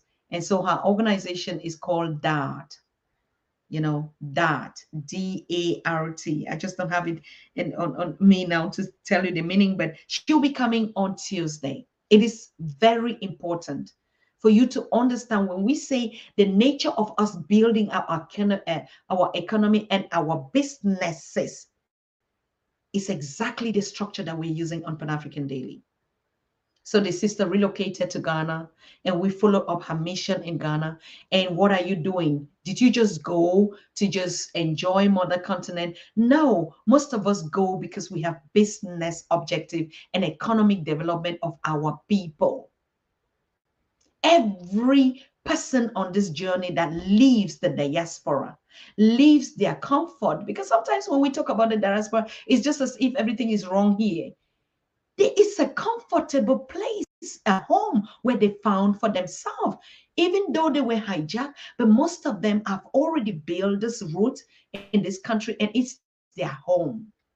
But for them to leave this home space and say, I'm going back to connect to my roots, to my motherland, I'm going to bring something as value added to my community, to my people, to my siblings out there, it takes a lot to do that. And so don't treat them as people who don't know what they want to do, as people who are just frustrated with their lives out here. And we begin to say, oh, because we are not comfortable here. No, we are so comfortable here from what I see that they can live on if they don't have a space to go. But the initiative of coming back to the continent to build a Kebulan is a noble cause. These are missionaries on a mission. I say it all the time. These are missionaries on the mission. Like you saw the brother Nikome from Go Black to Africa. These are missionaries with a mission for Aklebulan. And so we have to watch our tongue. We have to watch the way we embrace each other when we talk about our unity. When they are bringing their knowledge, their time, their investment, most of them taking a lot of credit from the banks here. They would have done something for it. And they say, no, we are bringing it back to the place. Most of us should not just talk, we want to do. And that's how Sister Francesca went also back to the continent, sold everything that she had out here, gave up even her siblings and her families that she knows here, integrating in a community of a new family that she never met. She didn't know anybody. Okay, because most of the time when we speak, it looks so easy. I'm going back home. I want to meet my siblings on the continent. And you get back on the continent, because of the damage in our brains, we don't even recognize each other, and we call them strangers. And we say, oh, you're not even wanted here. Who gives you the right and the audacity to say somebody is not, a sibling is not welcome? Do you know the message, the mission they bring to enrich us? Same like us on the continent, going across the diaspora, meeting with our people. We are missionaries on mission, okay? And so, yes, Sister Francesca, she didn't just go. It's just 2 years. And she never went with that intention. Just like our brother is saying, go black to Africa. They didn't just like, oh, let me go to Ghana and then I create a business for myself and I make some more money for myself and this. No, she just went and said, I'm going back home. I don't want to retire. I don't want to transit here. I'm in my 80s, in my 70s. I'm going home. And she just went. And now, because of the gods of the land, the ancestors, they just give her work. Just ask her, am I here? What should I do? Can I contribute? How can I be useful? I'm still alive, strong, healthy, intelligent, smart, young, and beautiful. What can I do for my people? I'm here to serve. I'm just here to serve. Give me something. I don't need a job that I need to pay my rent and this, but I need to put on a missionary work. And the ancestors gave it to her. Boom. Now you went through a lot of steps to be here. Sometimes you cried. Sometimes you even regretted, why should I? So just teach your fellow missionaries, your people that will be coming back home through your experience. And that's how she came to create that dad. And now she's going to be empowering us. You that are still scared. You that don't know where to begin. You that are so enthusiastic about just going back, but you don't even know where to start. You don't know who is going to receive you at the airport. You don't even know which airport you are going to. You don't know even how to get a passport. Because most of us, when we're already growing out here, we don't even think that we'll travel one day. And I see most of our siblings out here, they don't even own a passport because nobody thought he would be leaving or to visit. Even in the Caribbeans, even us on the continent, until we think of, oh, I want to go. And then we start making passport because we need all those documents. So, but today we are calling on every son and daughter of the Akebulan on the continent about get your passport ready. So all this journey is a process. We need teachers at every stage, whether how to pack your bag and travel to the continent is a teaching process. People don't take it for granted. Most of the time, we just think it's simple. Just to even travel, ask yourself, what do I need to put in my suitcase? Do I need a toothbrush? Do I need a comb? Do I need a roll-on? Do I need a towel? Where am I going to? How do I leave my house to the airport? Which airport? What do they need from me apart from my passport and my ticket and my vaccination card? If you're leaving the United States or other countries, what more else do they need from me? If I have a luggage, how does it look like? How many kilos? What is required in that luggage and what not? When I'm going to Tanzania or to Ghana or to Cameroon or to Nigeria, what are the regulations when I get at the airport? Are they going to ask me, charge me some fee? Do I need a visa to enter? Or I just leave and go and I get one at the airport? It's a whole lecture. And at every stage, we need teachers. We need experienced people that have gone through that. And that's the wealth of the Akebulan to give back. That's the economy that we're talking about. Building Akebulan from scratch through our experiences. The African migrant has a lot of experiences traveling from the continent and being here for work, for studies, for families, and relocating back. Even the migrant communities, they have a lot of experience. But it all depends what kind of experience we are taking back from them. Are they bringing colonial ideas and experiences to contaminate us back, or they are conscious? These are two different things, and that's what makes the difference on the Pan-African Daily.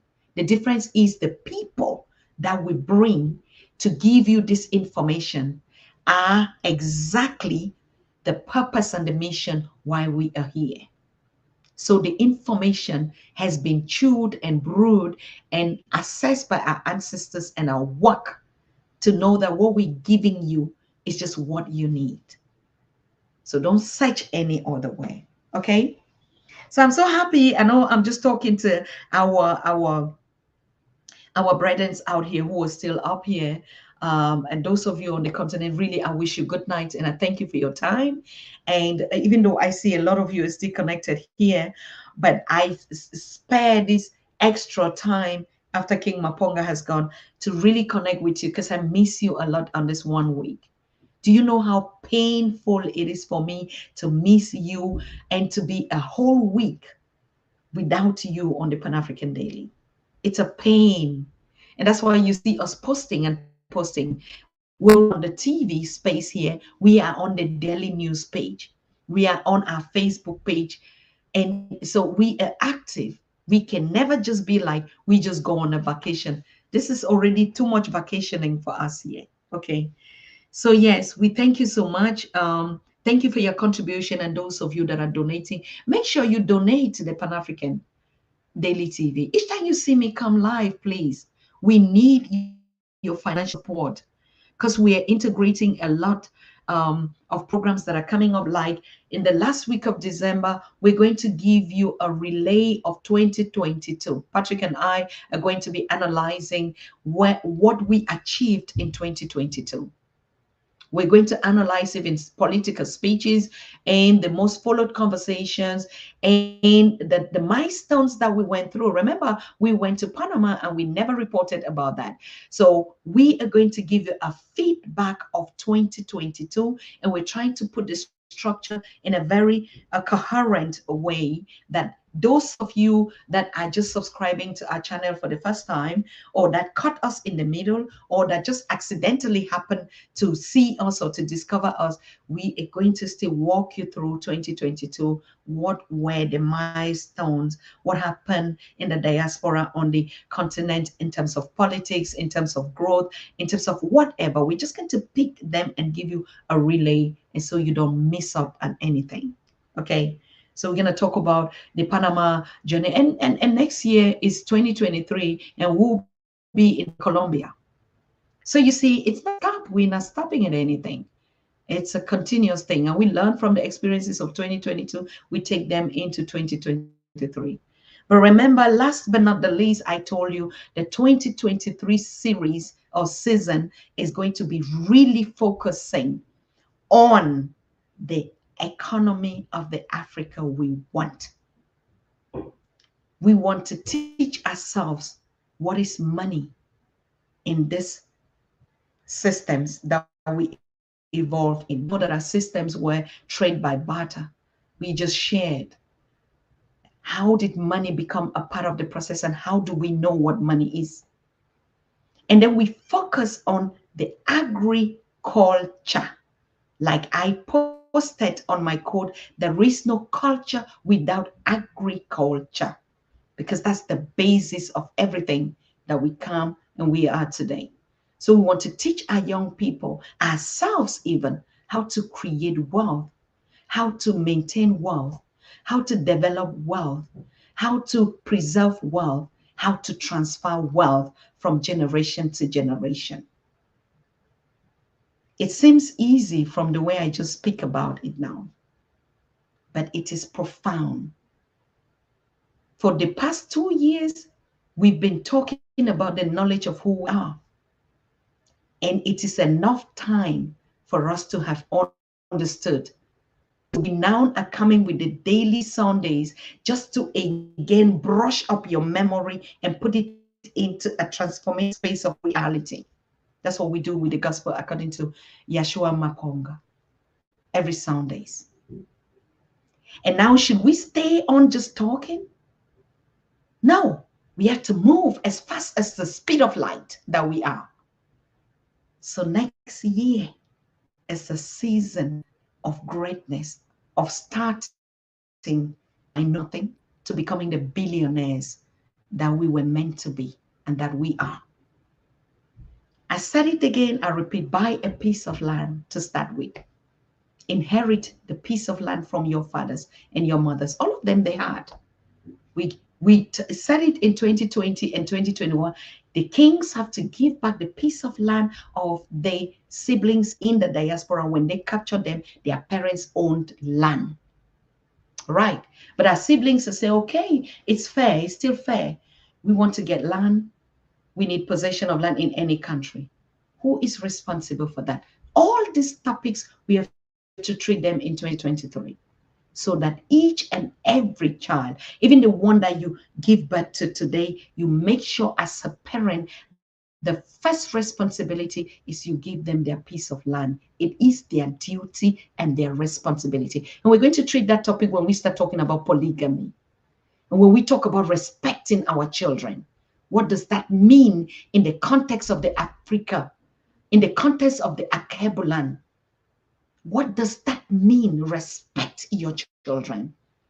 When you meet your female sister and you produce children and you just leave them, do you just leave them on their own, or you make sure that they have land? Those are the responsibilities that we're going to be taking care of, so that even an unborn child in the diaspora owns a land on the continent. It must be done. We must do it. It is not a requirement.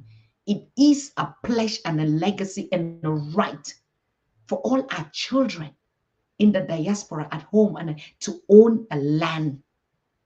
Not today when we are grown up and we start looking left and right. Oh, I need a property, and you go, people dupe you from left. If you just already did that, it is enough of the legacy and the possessions that you're giving to your children.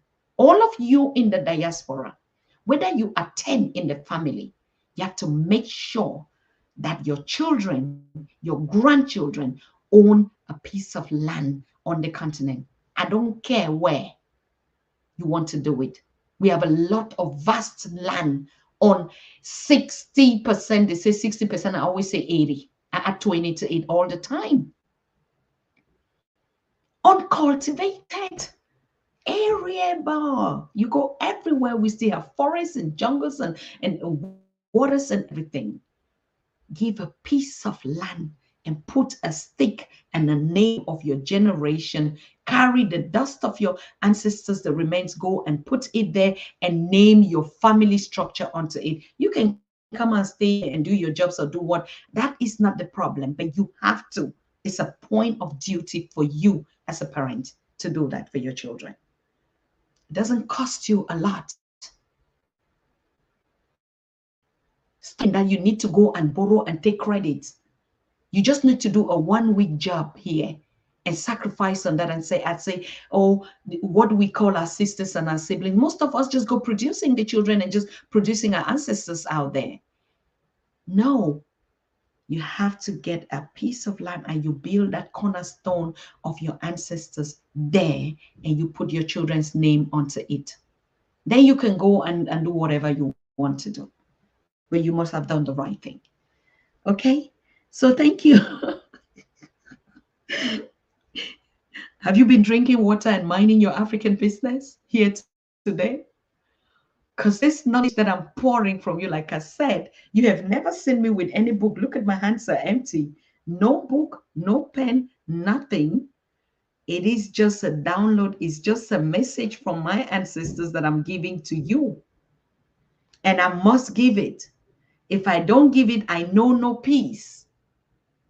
As it comes, I just give it to you.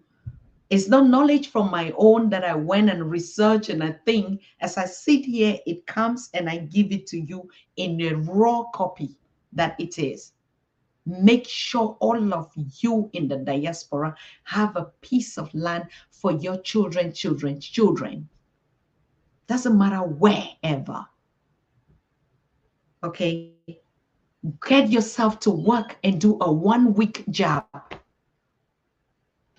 All right? And buy that and put all of their name. Keisha, Zimbabwe, Tanzania, whatever, all of them.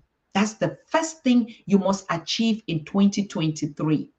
Once you do that, goodness, greatness, light, everything is upon you. You yourself would come here and thank me and say, yes, I followed. You'll be a free man because you have land. You own it for your generation and you take them there and show them their land. Say, this is your father's land. I give it to you. This is your mother's land. And they can come back and study and do whatever thing they want to do with their lives. But you take them there. It's your responsibility. It's your duty. They must do it and they must do it now. So yes, thank you so much. Thank you, Sister Novia. Thank you for all of you. FY. Thank you. You've been moderating. All of you have been moderating out here. Ooh, what are we doing on Thanksgiving? Message. Marvin Cole said, I'm on board too. Yes, Marvin, all of us are on board. Doesn't matter where it is. Okay, take all of everything. Dr. Susan, anyone need land in Guinea-Bissau, let they come. I will give a land free. Wow. You see? And this is my champion here, African Global. I told you when you are ready, we are ready for you from the continent. We don't even need the kings to give you these lands. No. Our siblings are already telling you, I have land for you. Guinea-Bissau, if you just wake up, don't begin to put yourself into, I have to go and get my ancestral DNA and then, okay, do it for fun. But I'm telling you, that money that you go and put in is money for land for you and your siblings and your children's children. Okay. Remember, we still have the renamings to do. A lot to do. And now you see our brother is already saying, if you need land in Guinea-Bissau, I have land for you for free. So no complaints. And I can tell you a lot like that. We have too much land. You also need land. I can look at my father's properties. I talk to my brothers and my sibling. They will give you land in Cameroon, in Bamenda. Can even have a house there. You want to buy it, you can buy. So there's no turning back, my people. Unity is an action. Unity is do it now. Don't sit and wait. If you had to take a mortgage for this, please divide it into. Once you're taking the one here, please make sure you are putting some thousands out there for the property of your children and your children. Take the ground, the earth from your ancestral, go to those graves, go and put it there and name them after your children. And then you come back and see what you become. Just in a year. Just do it and try it out and see what you become and your generation. So we need to plant that seed of unity symbolically, and we work on it. Okay.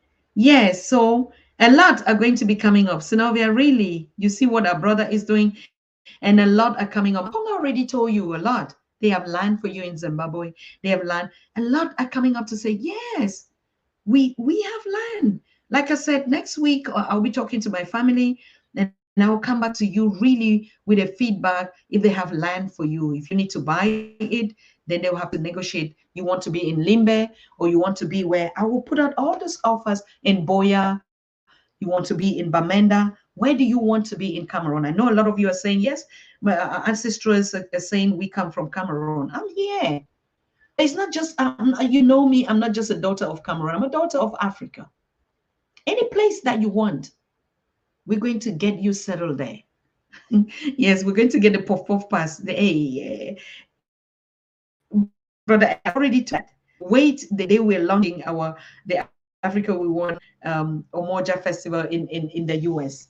Because that's for the conscious community that we're building here where we meet. You're going to get puff. Very, very puff to go. Beans and puff, we call it a. You're going to get it live, from Mama Africa's kitchen. So yes, there's no trap. No, there's no trap. There's no trap, brother Black Wall. Piccolo son, there's no trap. There's no trapping anywhere. Okay. We would delegate our people to go and build it. If you cannot travel for whatever reason or the other, wherever you find your place, even if you find your place in the prisons hall, keep your money. We're going to get land for you on the continent. You can't be there, but your spirit is somewhere else. It makes a whole lot of difference. Remember, we're talking about the physical and the spiritual. We're spiritual beings. So apart from just operating physical, we operate spiritually. Find where your power is. It's just within you. All right.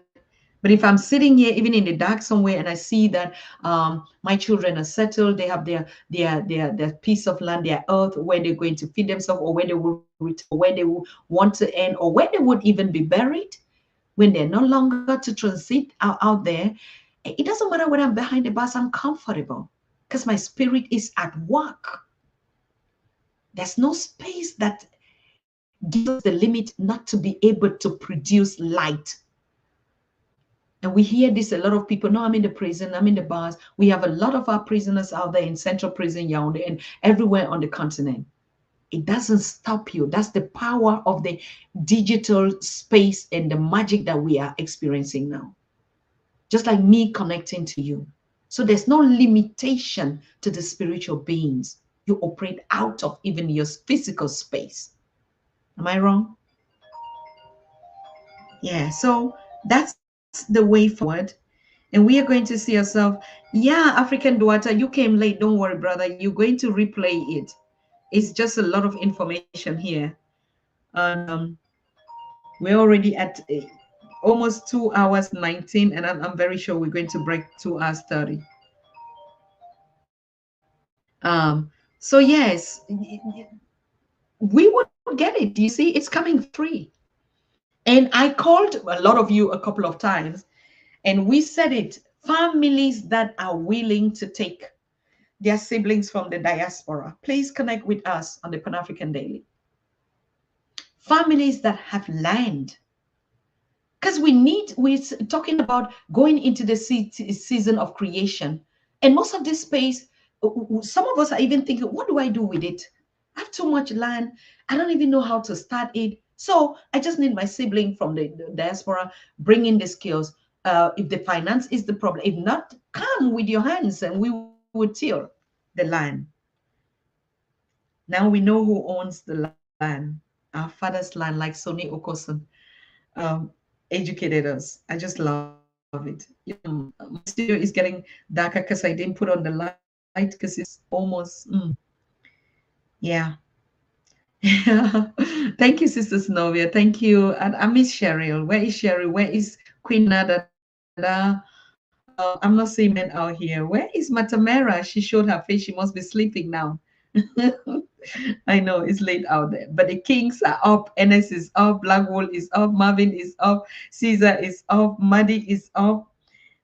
Mike Afro Abdul is up. I mean, African Global. You just don't sleep. Piccolo is up. Wow. I guess you must be in the Freddie say I'm also here. Freddie is up. Freddie Nobela. And I saw oh, Papa Gara Gerard Barbot from Austria is up. Larry is watching from Belgium is also up. These are all my siblings. Nobody goes sleeping to sleep when I'm up. Benar Barbot from Louisville is up. All of them. Odelia Barbot is up. Belta Barbot is up. All of my siblings, when I go live, everybody is up. Nobody goes to sleep. NS is up here. Ayoka is up. Picola say I'm in Bermuda. Oh, okay. The sun child, Bermuda. Give us more information about that, Piccolo. And the Atlantis. Ah, okay. We'll come to you. We'll come to you. Okay. I'll wait for your channel to go live. Yes, NS, it's our own, Sister Partner. It's all our own. We're here. One step after the other. You heard it today. Every day is the beginning. And we begin today. So where are you watching from? I'm not seeing some of you here. Are you sleeping? Kenyatta said, I'm here. Las Vegas, from Las Vegas, Nevada. Hey, Kenyatta, I miss you. I used to remember those days you were the first person to always connect to the show. What happened, brother? Are you okay? I know most of us have actually gone through a lot of challenges this past 2 years. I must confess to you, at the beginning of this new season, and walking through the challenges of COVID and the shutdown, and even in our private lives and jobs and health, families and children growing out of the house and stuff like that. I do truly understand everything that I go through. I just empathy with you. I know every transition that I go through is the same things that you're going through. Remember, we're the metamorphosis. And you remember in the on the continent, a lot has gone up. Young children. I mean, if we were talking to you yesterday and you were 2 years younger, today you're 2 years older. You can just imagine in 2 years what has transpired. So if you were 15, you're 18 now. You're a matured majority. You're no more a minor. You guess what I mean? So that's how smart and that's how the time goes. Archbishop Kareem, I see you. Oh, Archbishop Corinne Shema Amene Yaya Selassie talk. Wow. Hey, this from Texas, USA. African daughter, you say, where you American dirty South?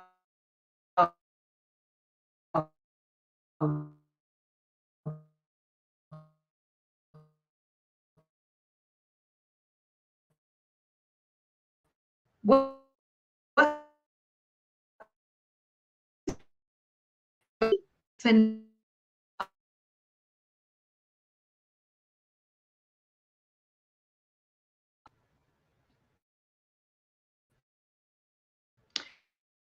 who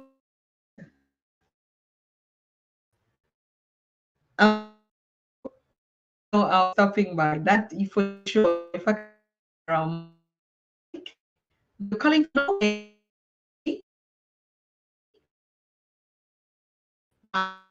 Still up.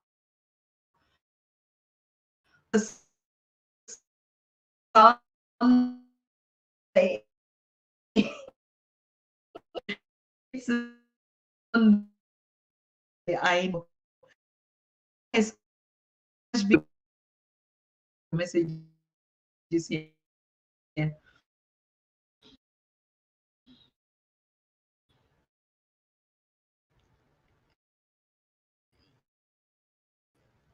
All right.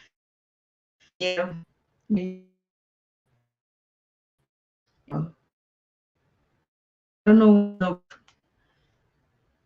Something is acting up here. They start saluting the family. They start getting jealous. Jealousy breaks up. Jealousy starts up. Okay, Atlanta, Georgia, Duata. Oh, Benjamin, where are you watching me from? You're still up. Yes, I'm breaking. I know, I know. Yeah. Sound is going off and on. Are we good now? Are we good? Give me a sign. Are we good? Deborah, Sister Deborah Smith. Blessings, my queen. Blessings. I love you here. Ah, in Manchester. Benjamin, you're connecting from Manchester in England. Why do I always think that you're connecting from Tanzania, Benjamin? Why? Why suddenly? I know we have a Benjamin, our translator in Kiswahili, but I don't know why I used to always think Martin Igne, you're connecting from Ghana? Okay. All right. This Deborah is from Olive Branch in Mississippi. Yes, I got you. It's been a very long journey, one covered in blood, sweat, and tears. However, it's good to see us all coming together. Finally, it gives me great joy, peace. Black Wall, power to you. Power to you for that message. Yes, it's been a while. 400, 500, I don't know. Piccolo Son said, it all starts with run barefoot on your toes. It builds your muscular and masculine at the same time. I'm telling you, ask us, the village girls will tell you what it does to your psyche, to your physical, to your spirituality, to your everything. The art of walking barefooted and on your toes. Yes, that's me. Tanzania is my Ubuntu name. Okay. Now I got you. All right. Chat switch back to the love mood. Mr. Parker, you're right on it. But we have 3 minutes to go. We're gonna end the show at 2:30. To be honest with you, I'm in 2 hours 30, so that Patrick could be able to reproduce the mini parts. You see, I'm already getting dark in the studio because I did light up. And yeah, sometimes let's just experience the darkness ourselves. What the heck? We hear you loud and clear now. Thank you, African Dwata. Thank you, thank you. We need to hear news on the Exodus, Dr. Susan. Um, I know it's a quotation. I need to know too. Amukelani Akane, just drop me a voice when you say we need to hear news on the Exodus. Okay. Sister Tata, where are you coming? When are you coming to Jamaica? Brother Marvin, we already talked about these things a long time ago. 2023, we're going to be in the Colombia. Remember, we're just chopping up all the islands at the same time. And now Brother Ian was already telling us that we should be coming to the Caribbean in to Barbuda in 2023. And a lot of you are saying, no, come to St. Valencia and this.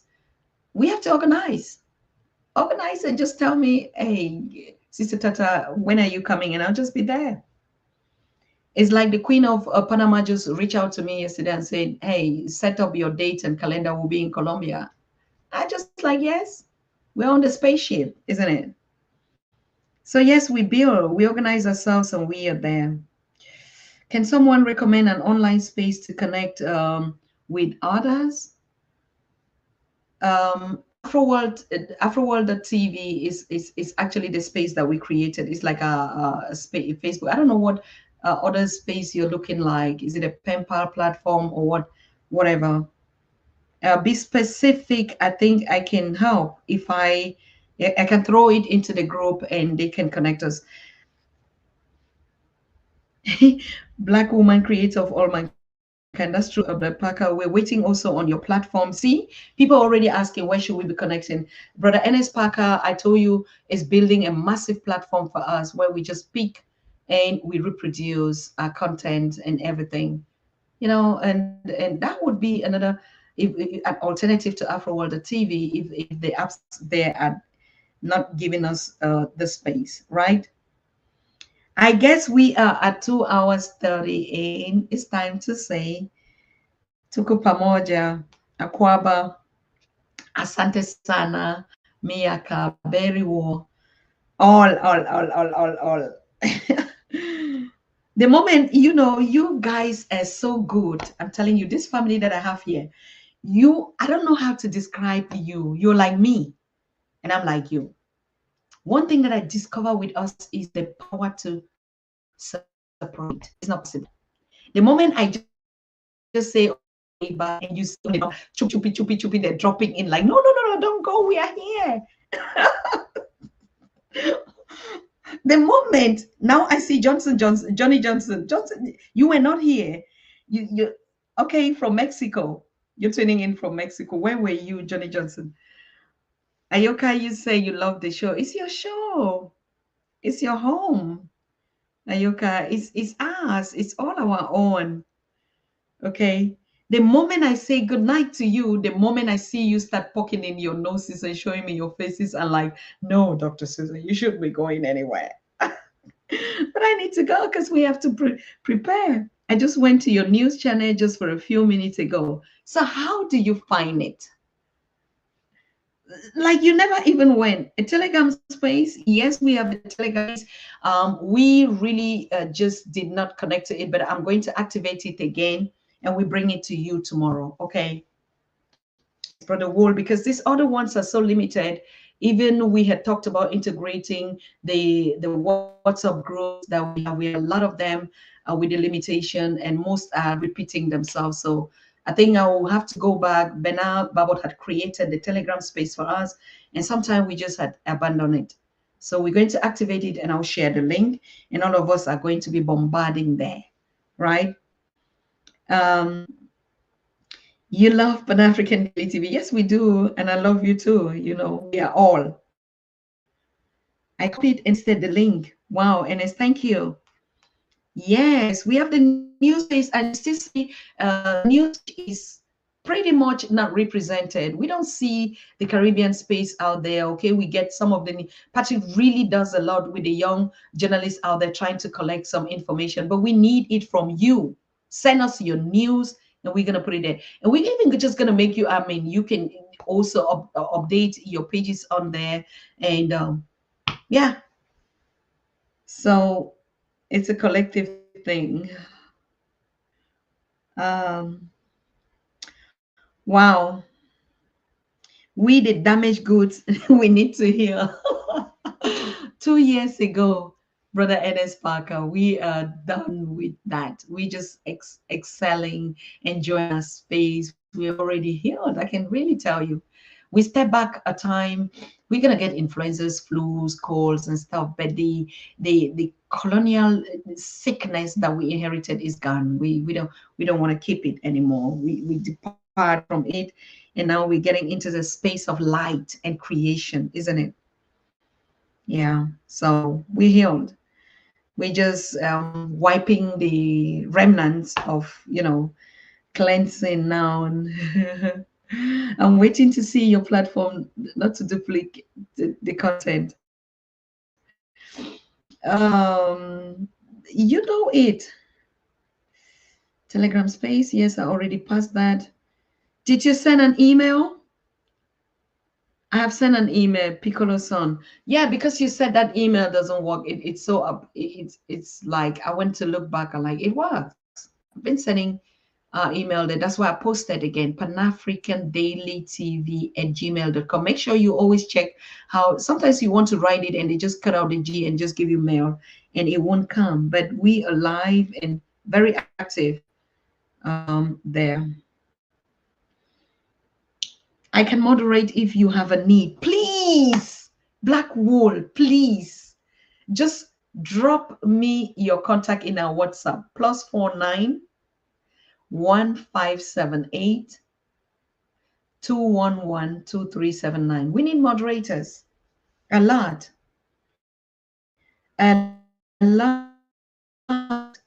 WhatsApp me or send me an email. Akani said, I sent you an email, Dr. Sen. Please respond as you find the time. Did you just send it now? Amukalani, did you just send it now? If not, I would check. You mentioned your news channel last week. I want to see again. The number is +49 1578 211 2379. But you need to connect on it through WhatsApp. Okay, that's the Pan African Daily TV WhatsApp number. You should be having it just in your brain because you need to call on the show and you only need to use the number and it has to be a WhatsApp, you know. So we've been sending it a couple of times, all the times. Yes, thanks. I will see if the email bounces back. Okay. All right. Good. Some people, thank you so much. We see ourselves tomorrow. Okay. We see ourselves tomorrow. And I want to thank all of you for being here. And we just say good night. You are watching the Pan African Daily TV with Dr. Susan Tatah. The Africa we want. Unity, consciousness, our culture, our spirituality, our history. One Africa for Africans worldwide. Motherlands calling its diaspora home. Join my voice. Join my team. Join my campaign. Campaign 21 #1 million subscribers on the Pan African Daily TV YouTube. Be a volunteer. Apply now.